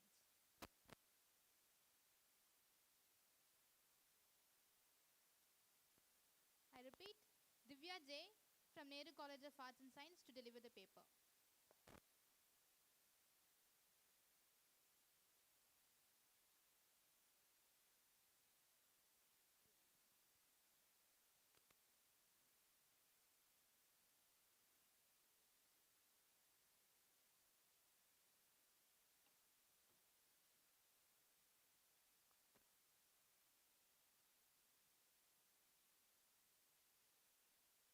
So good afternoon all and all present here. I am Divya from Nehru Arts and Science College. I am a PhD scholar under the guidance of Dr. Richard Robert Ra. And now I am going to present the title given like representations of male trauma in the Bible and the Indian narratives. So I'm going to emphasize the male trauma here. So I have taken a primary sources of primary sources like Bible, male characters, major male characters from the Bible, and from some Indian, like Indian narratives, or we could say the examples from Sudha Murthy's novels, male characters. So here, go to the previous slide. So here, on the one hand, we have the assumptions of seeing a male as the hero. In the Bible, all the major characters are represented like they are very strong rather than seeing women as a weaker sex. So on the other hand, hurt. So being hurt, being heroic and hurt. So in between the man is who's being judged as weaker, and he's very silent in between the hurt and the hero. So it is like a dilemma whether we could assume him as a hero or hurt or weaker. So I'm talking about Abraham. He's one major character from Old Testament. In the Genesis chapter, we could see the Abraham's history. So here, he has one son. Ishmael. So he sends away, and the next one he sends away because of the commandment, because of the command given by the God. So he is supposed to send his only son, and then uh, he there we could see the silent suffering. But in the Bible we could see that he is the father of all the generations. But he is glorified in the Bible in the male trauma lens. We could, if we see through the male traumatic lens, we can see the silent suffering. So in that era itself, men are supposed to, suppress their emotions. So as a father, if we think as a father, if we send our son away in the wilderness now, we can feel that only one son, loving son, we are supposed to send, in the sense we could feel his silent sufferings. In that aspect I have taken this. So going to next. uh, the next character I've taken is Jacob, trauma of losing a child. So this is the another concept we could talk. He believes that Joseph is dead. So he has so many sons. In that among so many, Joseph was sent by his siblings into wilderness, and once it has happened, they come again and say that Joseph was died, and he could not tolerate that loss. So he mourns. So he shows his open grief in the before all the other people. So here we could see the sufferings. So if you take any major characters from the Bible, we could see the sufferings, how they have undergone, and how they faced so many suppressions by the culture. So we could see that. Next. So I have given some examples from Sudhamurti. So in Sudhamurti now, if you speak about Sudhamurti in the sense, so she's very famous. Most of the people are doing PhD or research, or doing research in feminism aspects. So I've seen in the another sense, through the male trauma, how the male is left in that Sudhamurti part. So I've started reading The Mother I Never Knew. It is a novella, and it talks about the two major characters. Like the first comes the Venkatesh, and he is the only sole breadwinner in the family. So he was supposed to work, and on the other part, Santa, who is his wife, suppresses her husband each and every single time, and he comes to share any discussion with her. So he is an ordinary man, as I said. So he supposed to be taken a silent responsibility in the family. So as I already said, he is the only sole breadwinner of the family, and he also undergoes as emotional suppression. So the next. So okay. So before coming to the conclusion, so the second part of the novella, The Mother I Never Knew, who is Mahesh. So he is also a very good, NRI. No, as you all know, NRI, non-residential Indian, who will be working for BBC in London, who comes to India to search the real mother of him after the death of his father. So once he comes to know that he is an adopted child, he faces a silent suffering. Even though people around him started supporting him, he faces a loss. So he started mourning. So now it is like, if, as I said in the PPT, if our greatest heroes carry deep emotional wounds, why do we still expect men to suffer silently? So men are supposed to be work. Men are supposed to be the source of the family. So as we all talking about the feminism in so many aspects, so why can't we, talk and empower the men? So that is what my justification for this title. So here, heroism unhurt. I've given coexist masculinity. So actually, it is like a traditional masculinity. I would give the term. So why it is not? As my co-scholar Arya said that. So men are supposed to be work. Men are supposed to give whatever the family needs. So men are supposed to fulfill all the all the demands of the family. So it is the notion that kept as a traditional. So it is made. It is not a natural way that men should work or men should shed their sweats. So it is like it is a commandment, like culture kept like that. Men are supposed to be like that. So this is what my conclusion. And thank you once again. Thank you. A small question. We'll have a small discussion a little later. I have a small doubt. How you compare Abraham's pain as a pain of trauma? On what basis? Yes, sir. So to talk about Abraham, Abraham was, he's glorified in the chapter of Genesis, but then, you know, there is no other recognition given to him for his suffering. So he suffered a lot, and He when is God, called father of faith, right? yes, sir, father of faith, sir. See, So, that is what, whenever you think about, just you have touched Christianity, being yes, a Christian, I'm just giving my inputs. yes, You sir. consider it. Yes, It sir. is not Yes. an kind of an forcing opinion, Yes, but sir. just for a consideration. See, when I say, for an example, it is God who called me, and I took my own cross. Yes, sir. There are other people who least bother. Yes, sir. It is God. It is Abraham's decision that he wanted to be like that. So how Yes. come we can say his likability as a trauma? So instead of mentally strained himself, he would have physically strained. So as a father, if you come to know that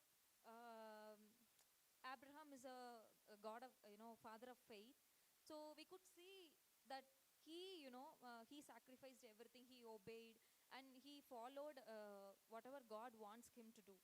So in the other aspects, as a human, he could have he could have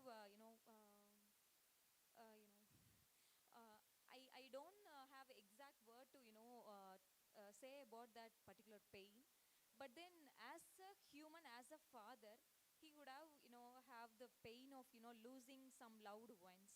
So that part was missing there, but nobody recognized that.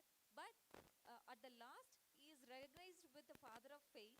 But then in between that heroic and hurt, in between that man is suffering. So that is what I am going to emphasize here. So that was my justification, sir. Thank you.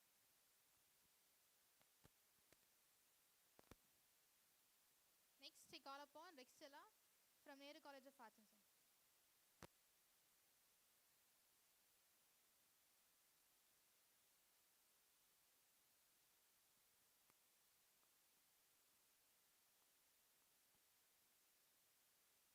Good afternoon, everyone.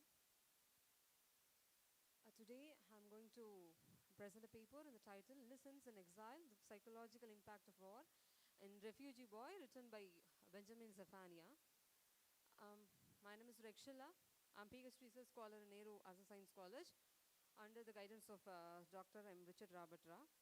Actually, before I start reading this book, I have one question. What happened to the refugee children if they separated from the parents?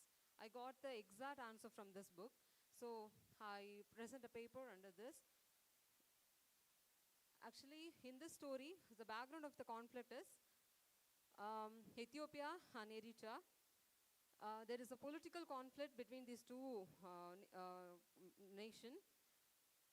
In that one, the father of the story, sorry, the Elam is the protagonist of this novel. His father is Ethiopian and his mother is Eritrean. So there is a problem between two nations. So either he has to stay in Ethiopia or he has to stay in Eritrea. That is a problem here. So when they enter into Ethiopia, they ask them to leave the country. If they enter into Eritrea, they ask them to leave in the country. So what they did, his father take Alam to London and he leave him and he returned back to the country because there is no proper safe situation in Ethiopia and Eritrea. So he send him, he come back to Ethiopia, but he leaves them in London. So in that thing, so the Elam, the 14-year-old refugee child, he suffers first forced separation from parents. He's not ready to leave his parents, and the parents is not ready to leave leave their son, but they forced to in the part of safe they send them to London. In there he feels sudden separation because he stayed in hotel. Somewhat he suffered in refugee council, and in refugee council took care of him, and he sent to the someone who adopts him. In such a way he suffers a lot. He emotionally shocked whether he will see his father or mother back or not. This is the first thing he feels first. I include Judith Herman's theory for stage 1 in this paper. So the first thing I identify this forced separation from parents in the identity category. And second, loss of childhood and security. He lost his childhood because he should be very bold enough, and also he wants to be stable mindset because he has to handle himself in the in London because he has the barrier in language, education, and everything. So he suffers a lot because of his parents is not with him. And there, refugee councils can send him to the court. The court decided to send him back. He has one suffer that either they will send him to Ethiopia or Eritrea, because if we go to Ethiopia or Eritrea, both nations has offend him because he will die. And the situation is not good there. So he struggle for belonging, which country he belongs to. So he want to stay in London, but the situation is not good in that. In that situation, he lost his mother. Whenever he received a letter from his father, he afraid what happened in that country. His mother passed away during war. When his father come to London, during the problem, the policeman shoot Alam's father. He also died there. So at the end, he lost his father too. So because of political conflict, at the last he lost his father, his mother, and his nation, his identity and belonging, everything. He stand alone. That is the thing which Benjamin Zephaniah expressed in the book.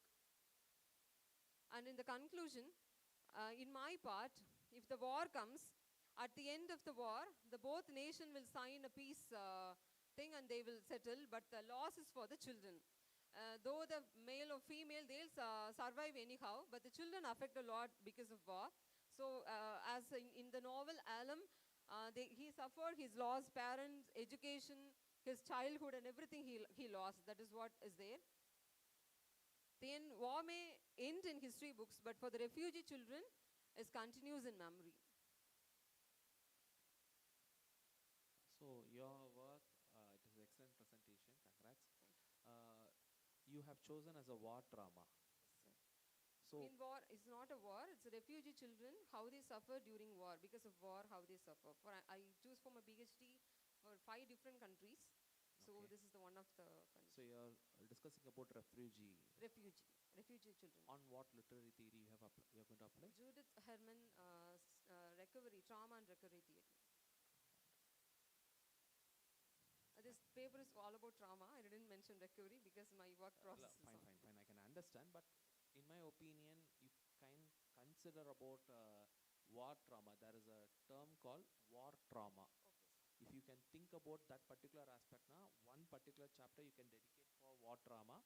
The second chapter, the first introduction, second chapter can be the discussion of war trauma. The third chapter can be the and the final chapter can be the how come the transformation happened. The final conclusion. It might be, in my thought, that might be the best. Thank you for the information. Thank you, sir. Thank you. Good.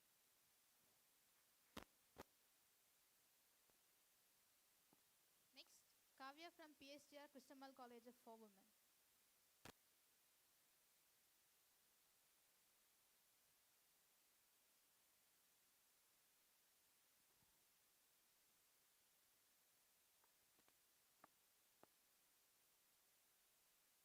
So, good afternoon, everyone. I'm Kavya from PHR Krishnamal College.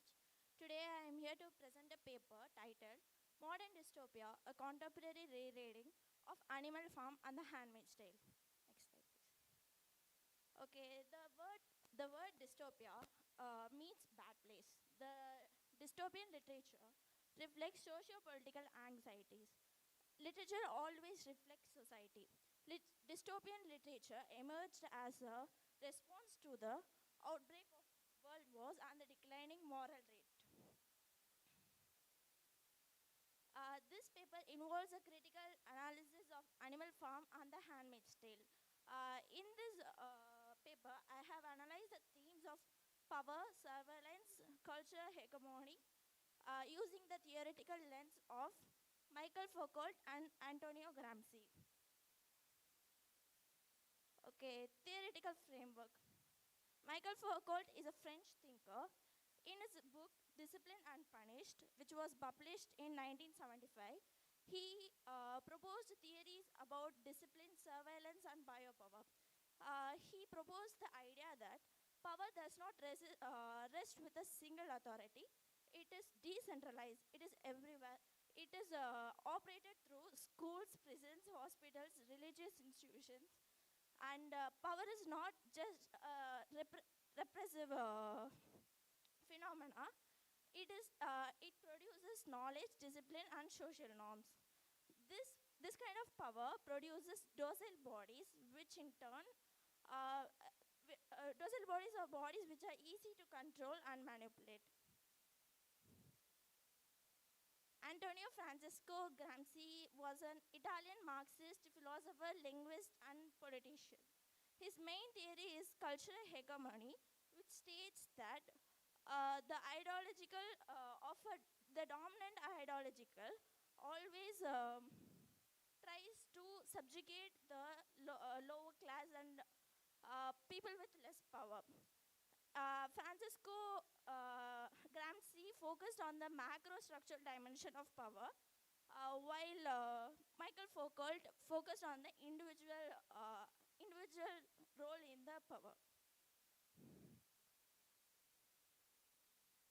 Okay, historical context of the two novels I have chosen. Animal Farm was written by George Orwell, and he was influenced by the rise of Stalinism in the Soviet Union, the spread of fascism across Europe, and ideological tensions of Cold War. The Handmaid's Tale, which was written by Margaret Atwood, it was written in the 1980s, during which there were intense public debates surrounding reproductive autonomy, the resurgence of religious conservatism, and the influence of second wave feminist movements.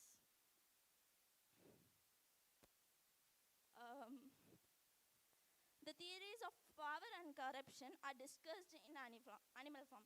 Animal Farm begins as a revolutionary narrative where a revolution of animals takes place against the human, and the farm comes under the control of animals. When the animals take control of the farm, they create 7 amendments which all animals agree to abide by. But later in the novel, when the power comes concentrated in a single hand, it is a big. When the power comes concentrated in one single hand, the 7 commandments are started to be manipulated according to the wishes of that authority. So this shows that language shapes reality and truth for the common people. one particular character is Boxer. He's a horse, and he becomes a docile body who is easy to control and be manipulated.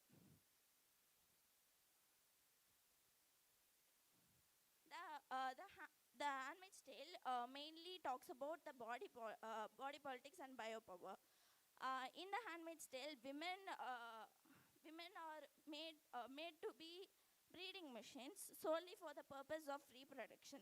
This is due to the declining rate of reproduction, declining rate of population.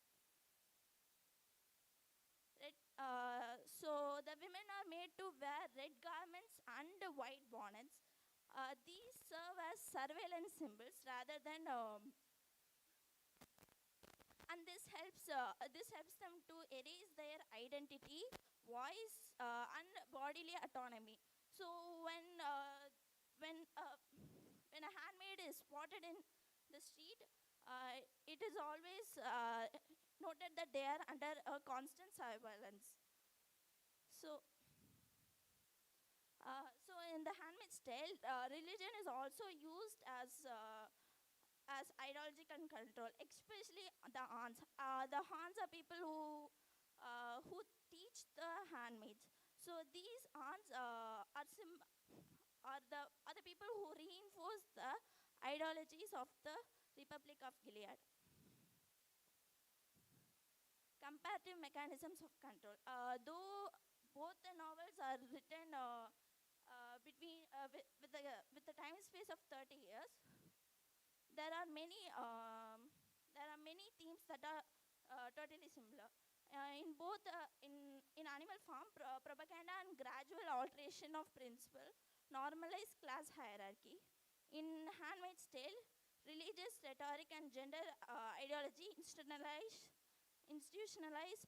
patriarchal dominance, and these both mechanisms of control create internalized discipline within people.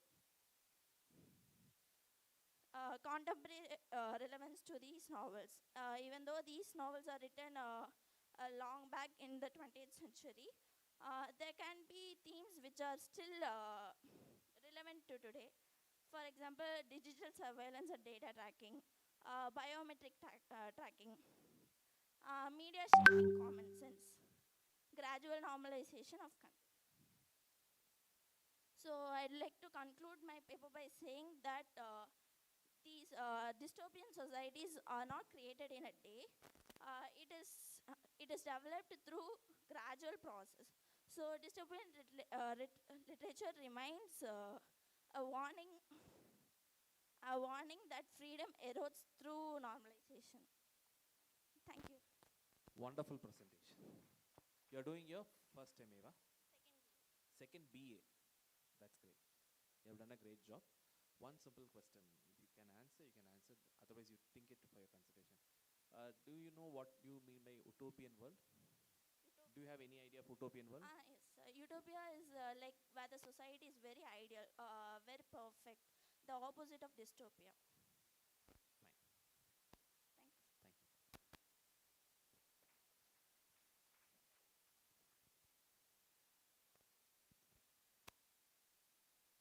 Thank you. Thank you for all the scholars for your insightful research contributions and dynamic participation. I'm delighted to invite Dr. K. Shankar, Head of the Department of English, to honor our guest, Dr. D. Solomon Paulraj, with the memento. I request the dignitaries to be on the dais.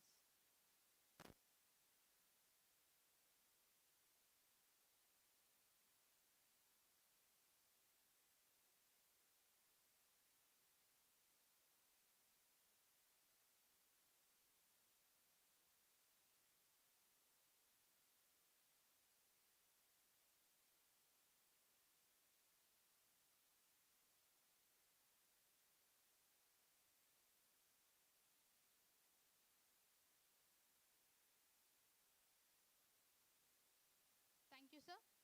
Literature is a mirror of society.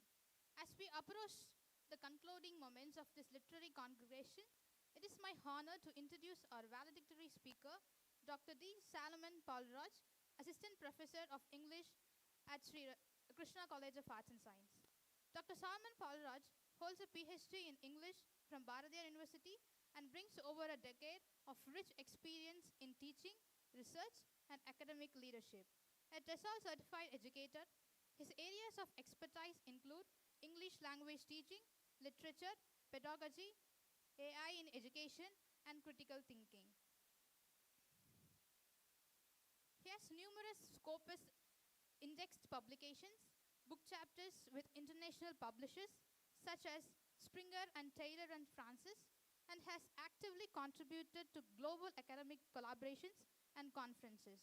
His commitment to innovative research and technology integrated teaching makes him a distinguished scholar in contemporary English studies. We are privileged to have him with us today. I invite Solomon sir to share his insights. Thank you, ma'am. Thanks for the introduction. Good afternoon to one and all present here. Thank Dr. Shankar sir for inviting me, and upcoming Dr. Mr. Salet Vences Kumar for inviting me, and the whole department. Before we get into the topic today, let us quite relax ourselves. I think maximum number of paper presenters will belong to literature forum, but right now I'm taking you into ELT world. See, we have to adapt ourselves in a different forums. Why? It is because employability. Each and every individual wants to work on different forums. The main purpose of working on different forums or working for some institutions or from firm or organization, whatever it might be, it is basically for the opportunity of earning some good money. So I personally felt that in the recent days, whenever you wanted to publish a paper, in particular with Scopus or Web of Science, they have a few expectations from the authors, right? So on that basis, I wanted to take you to the different world, that is emerging trends in ELT, meta language, AA, and contemporary language research. Right now, I don't know, can we have it more quite and interactive?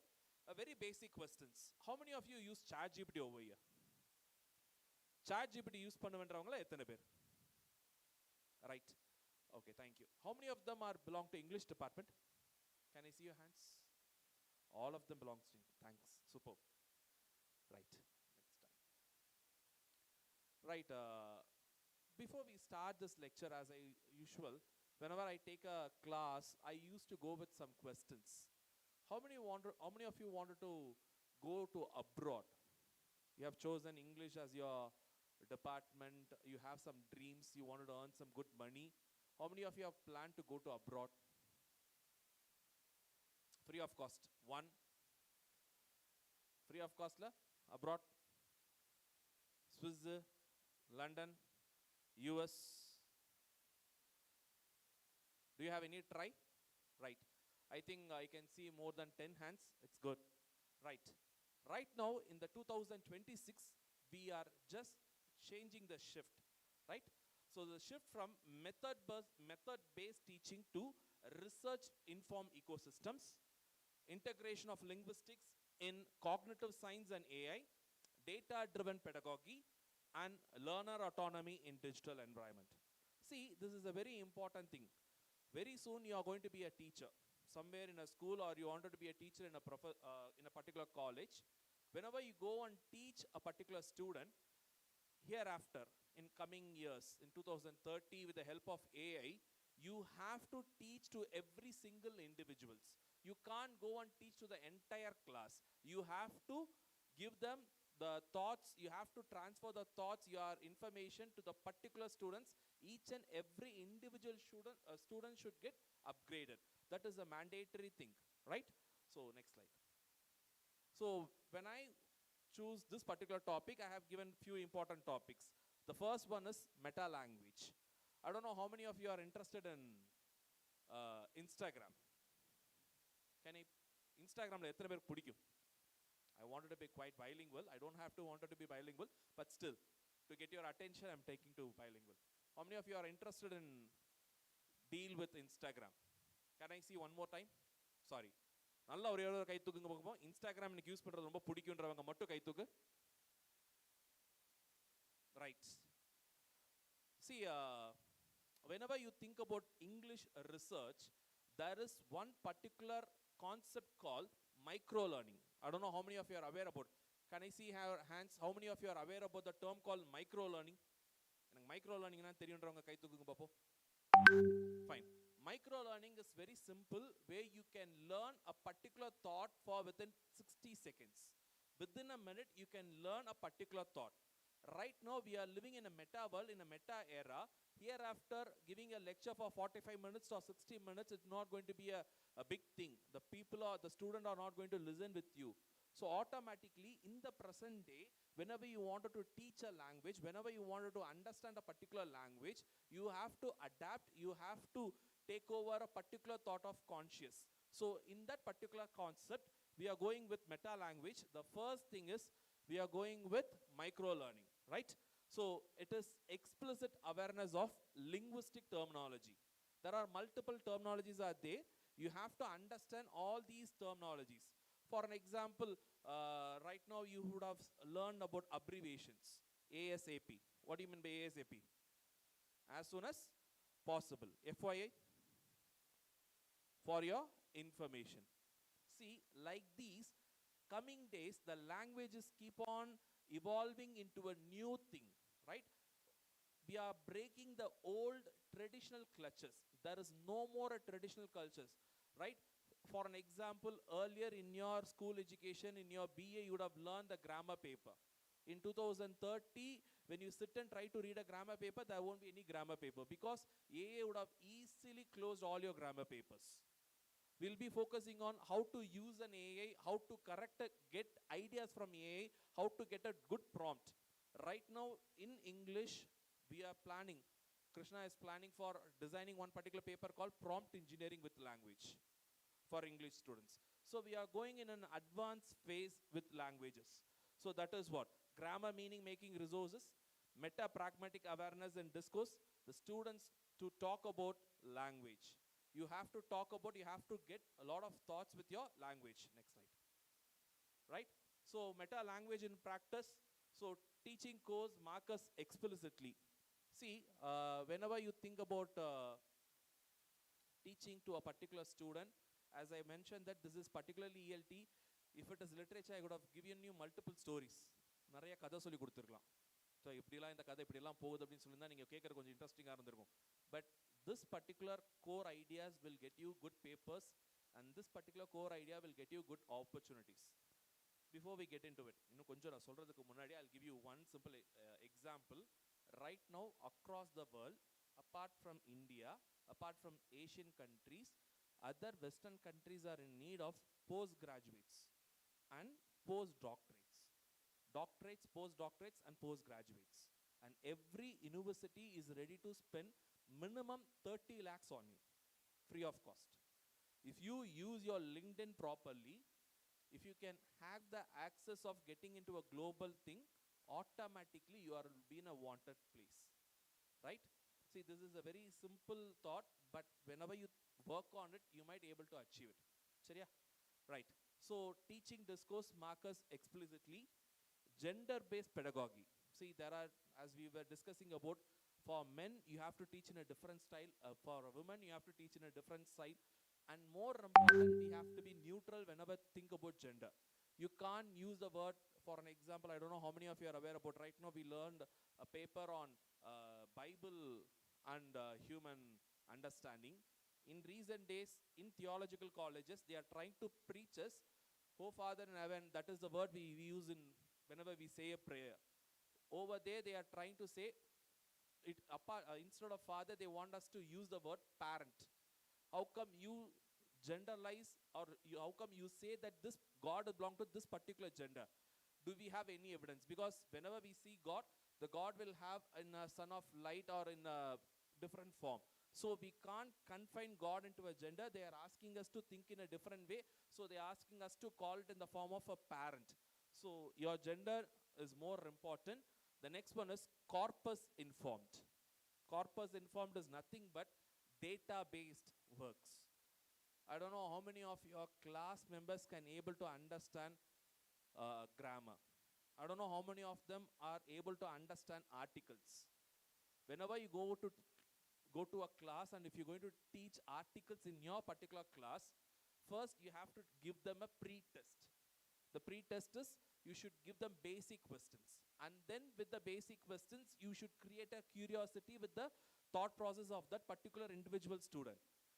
So automatically you will have the curiosity, what is article, how come we can get a correct answer. So after the pre-test you'll be teaching this is the article, and later you'll be giving lot of activities based on articles, and finally you'll give a post-test. In the post-test you will say to the researchers that this particular article class has been successfully rendered to the students. See, over the decade, in the next 10 years, they will ask every single proof. Right now we are recording a video, we are taking photographs, we are taking geotags. If they are going to give you, if they are going to assign you a particular class, they will ask you one single question: how come you know that this particular knowledge was transferred to that particular student? On what basis you are saying that the knowledge was transferred? நீங்க எத்தனை பேர் ஐடிக்குள்ள போறீங்களான்னு தெரியல, but whenever you go to IT, you will have test, you will have some certification which you have to complete for every 6 months. சரியா? Think about it. So this is more important. Hereafter there is no more be traditional grammar, it is only functional grammar. My next slide. The next one is AI and NLP, natural language processing. Right now we have something called ChatGPT, right? What do you mean by GPT?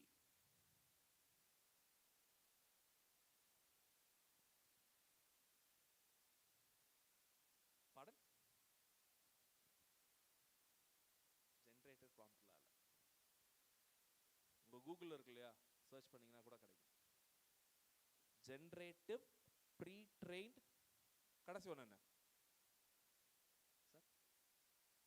Text இல்லை sir, transformation. சரியா? கோ head. C, இதில் ரொம்ப சிம்பிளான ஒரு விஷயம். Chat ஜிபிடின்ற concept எப்படி work ஆகுதுன்னு யாருக்கா தெரியுமா? யாருக்கா தெரியுமா சாட் ஜிபிடி எப்படி ஒர்க் ஆகுதுன்னு?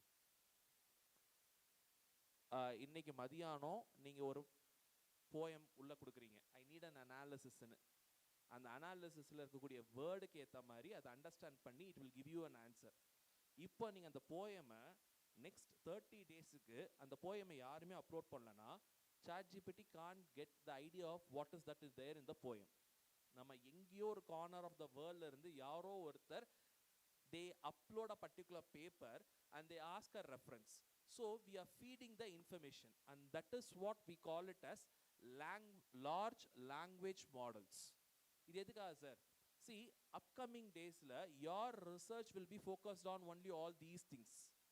You have to find yourself fit into this particular thing, right? If you are going இப்போ ரீசெண்டா I think BIT நினைக்கிறேன், if I'm not wrong, there is one particular faculty was saying that நான் சொன்ன மாதிரி prompt engineering, computer science engineering studentsக்கு they need an English faculty who can teach prompts. They have to make the situation and they have to create a prompt where they can help them to get all the ideas, study materials and all other practical examinations has to be conducted through ChatGPTs. இப்போ ரீசெண்டா I think 15 days back or 1 month back, there is an article in Hindu, particular university in Delhi, they don't want you can generate any assignment or test through ChatGPT. They are least bothered, but they are asking on what prompt you are able to cull out these many information. That is a thought which they are requesting. So you have to think in all these bases. So that is what. The second one is, whenever you think about analyzing a student, the next point is automated essay scoring, right? If you give a ChatGPT, if you send your essay papers, automatically it will score. You have to give the rubrics. The first one is diction, the second one is sentence formation, the third one is content oriented, and the fourth one, it might be any of your options. So this will help you.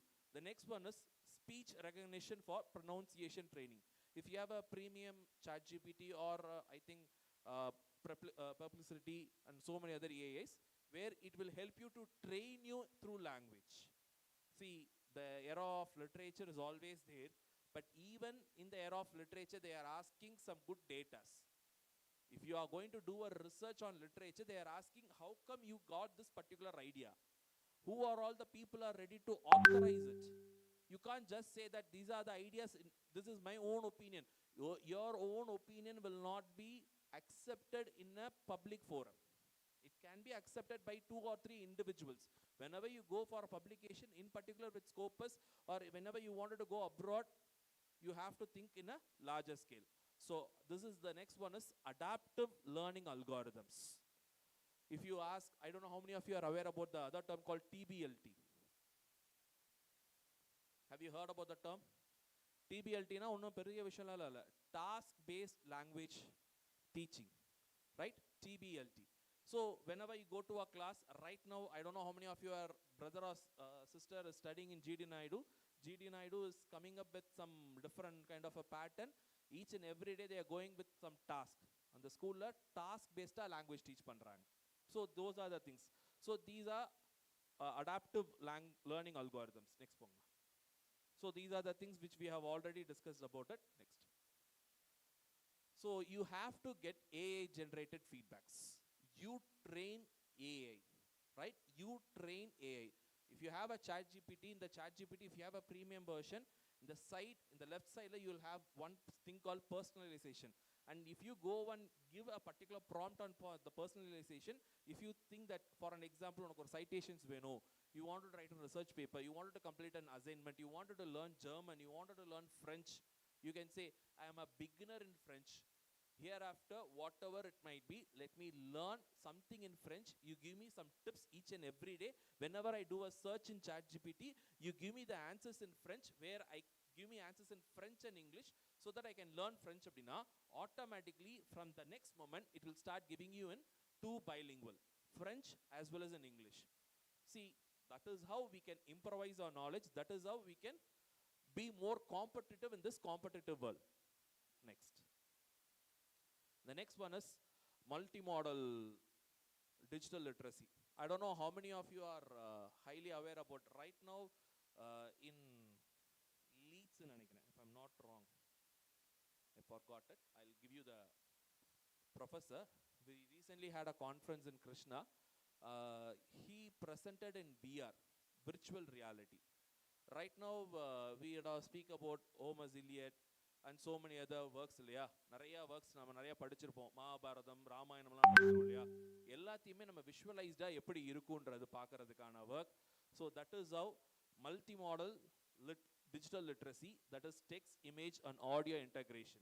Hereafter, you can't just go and sit in the class or stand in the class and you give 40 minutes of lecture. No one is going to ready to listen to your lectures. They are quite bored about it. They want some good high stuffs in it, right?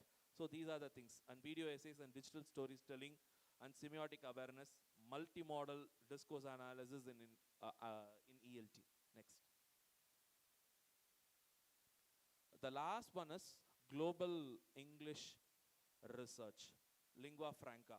See, as I was keep mentioning about it, you have to be more about what is happening across the world, right? Intelligibility based pronunciation models, decentering native speakers form. Decentering up means it is very simple. Right now we are relying everything on native speakers. Whenever we say that this particular pronunciation, automatically we are rechecking with some native speakers. That particular barrier should be broken. We have to decentralize certain native speakers norms, because being an Indian, we have our own language. Still we are learning English and we are coming out and we are evolving with our own accent and other modalities. So we have to break such things in global English research. These are the researches are happening at this current situation. An intercultural communicative competence framework. Intercultural na, we are having an intercultural. For an example, in India we have multicultural. Why we have to speak about multicultural? Let me give one simple example with literature. I don't know how many of you were aware about this Pongal. Recent Pongal mudinchilya. We would have seen enna romba famous Pongal time la. Tamil Nadu Pongal time la enna famous? Pongala taandi Jallikattu. In India, maybe 6 to 7 years ஒரு decade back we had a big protest for jallikattu. உங்களுக்கு எல்லாத்துக்கும் தெரியும், எல்லாருமே நீங்கள் ஸ்கூலில் படிச்சுட்டு இருந்திருப்பீங்க, ஜல்லிக்கட்டுக்கு ஒரு பெரிய ப்ரொட்டஸ்ட். நார்த் இந்தியா ஆட்கள் சொன்னாங்க, ஜல்லிக்கட்டு ஆமாம் தப்பு தானே, மாடு மேலெல்லாம் குதிக்கிறாங்க, மாடு ஹர்ட் ஆகுதுல்ல, why you have to hurt this animals அப்படின்ற மாதிரிலாம் நிறைய பேர் பேசினாங்க. That is a moment we evolved a term call regional ego criticism. Every region should have their own regional eco criticism. You can't think, being a Tamilan from North India, you can't assume how come the North India will behave for such instance. So they are expecting us to think about this kind of intercultural.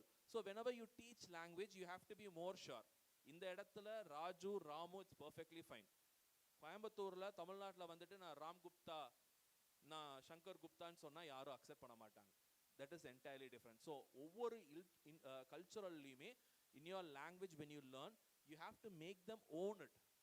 நீங்கள் சொல்கிற name இப்போ Peter, Danny, grace, இந்த நேமுமே வந்து நிறையா ஃபெமிலியரான தமிழ் பீப்புளுக்கு தெரியாது. So they might not able to understand it, they might not able to relate it.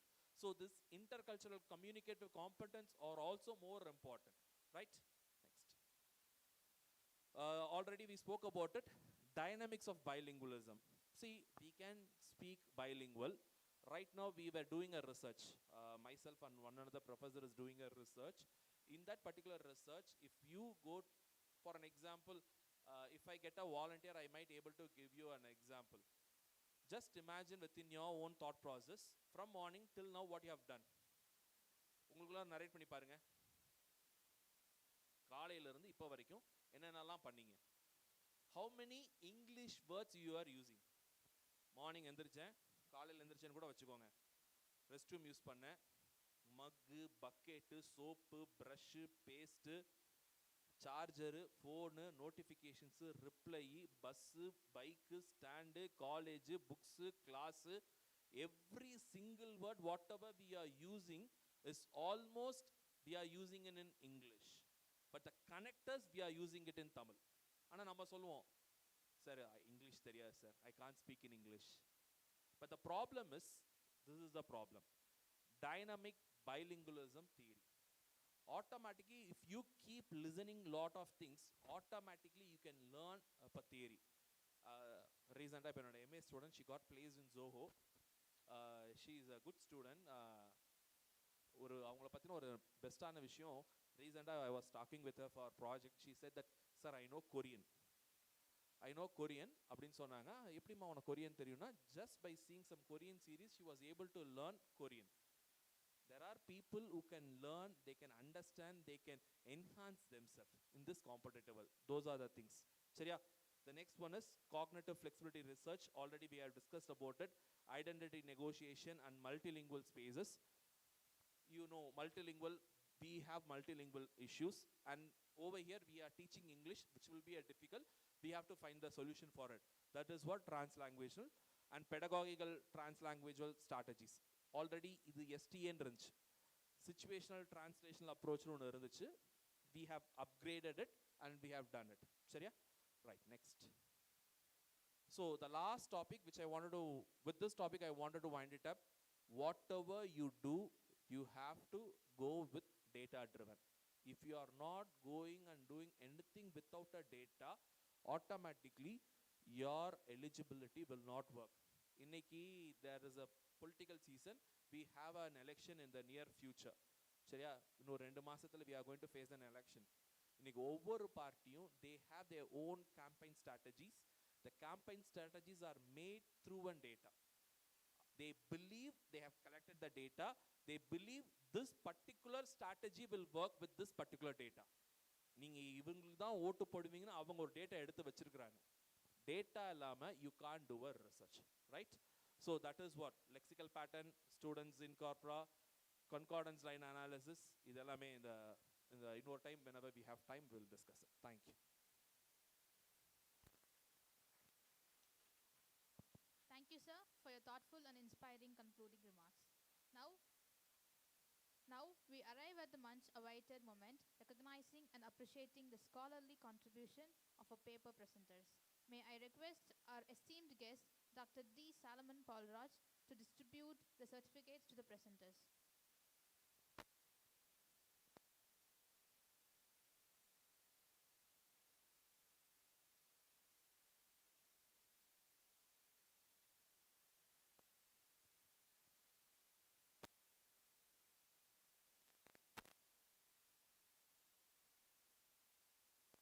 I call upon Dr. Shankar sir to the dais.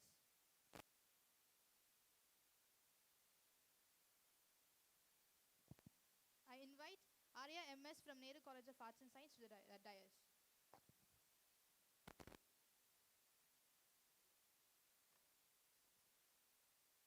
Divya Ji from Nehru Arts and Science College.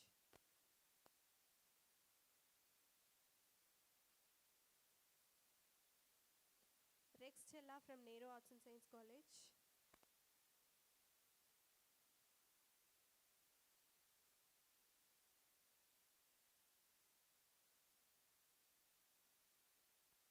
Priyanka from Nehru Arts and Science College.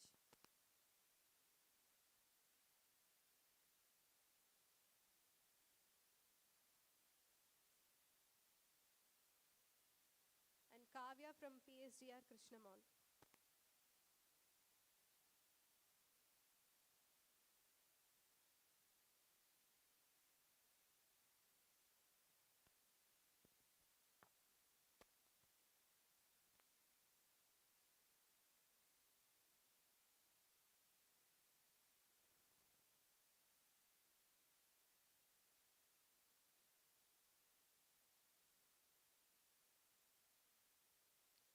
Thank you, sir. Gratitude is not only the greatest virtues, but the parent of all others. I now invite Mr. Salit Bensis Kumar, Assistant Professor, Department of English, to deliver the vote of thanks.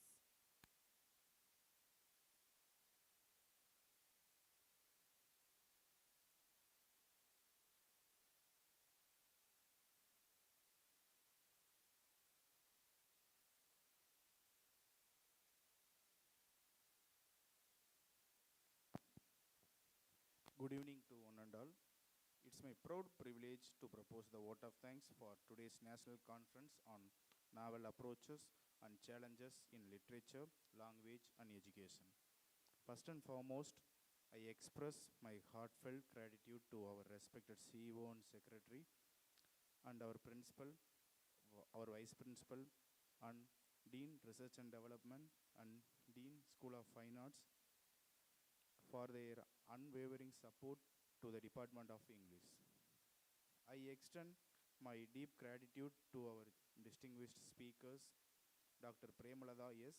for her insightful special address, Dr. Nitai Saha for his enlightening plenary talk, and Dr. D. Solomon Paulraj for his delivering the valedictory address. Your scholarly insights have enriched our understanding and inspired meaningful academic discussions. My sincere appreciation goes to our head of the department, Dr. K. Sankar, for his guidance and leadership in organizing this conference successfully. I thank all the paper presenters, participants, faculty members, research scholars, and students whose active involvement made this conference intellectually vibrant. Special thanks to the organizing committee members, technical team, and student volunteers for their dedicated efforts behind the scenes. Finally, I thank each and everyone present here for contributing to the success of this conference. As we conclude, let's carry forward not just the certificates or proceedings, but the ideas, collaborations, and renewed academic spirit born here today. Thank you all. Thank you, sir. As we conclude this enriching literary journey, may I request everyone to kindly rise for national anthem.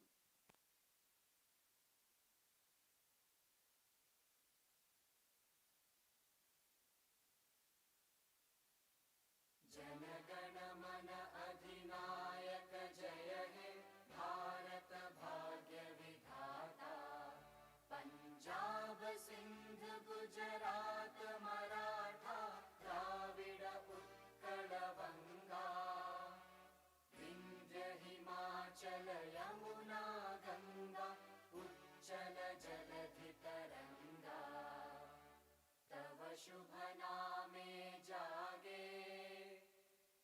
शुभ आशीष मांगे, गाहे तव जय गाथा। जन गण मंगलदायक जय हे भारत भाग्य विधाता। जय हे जय हे जय हे, जय जय जय जय हे।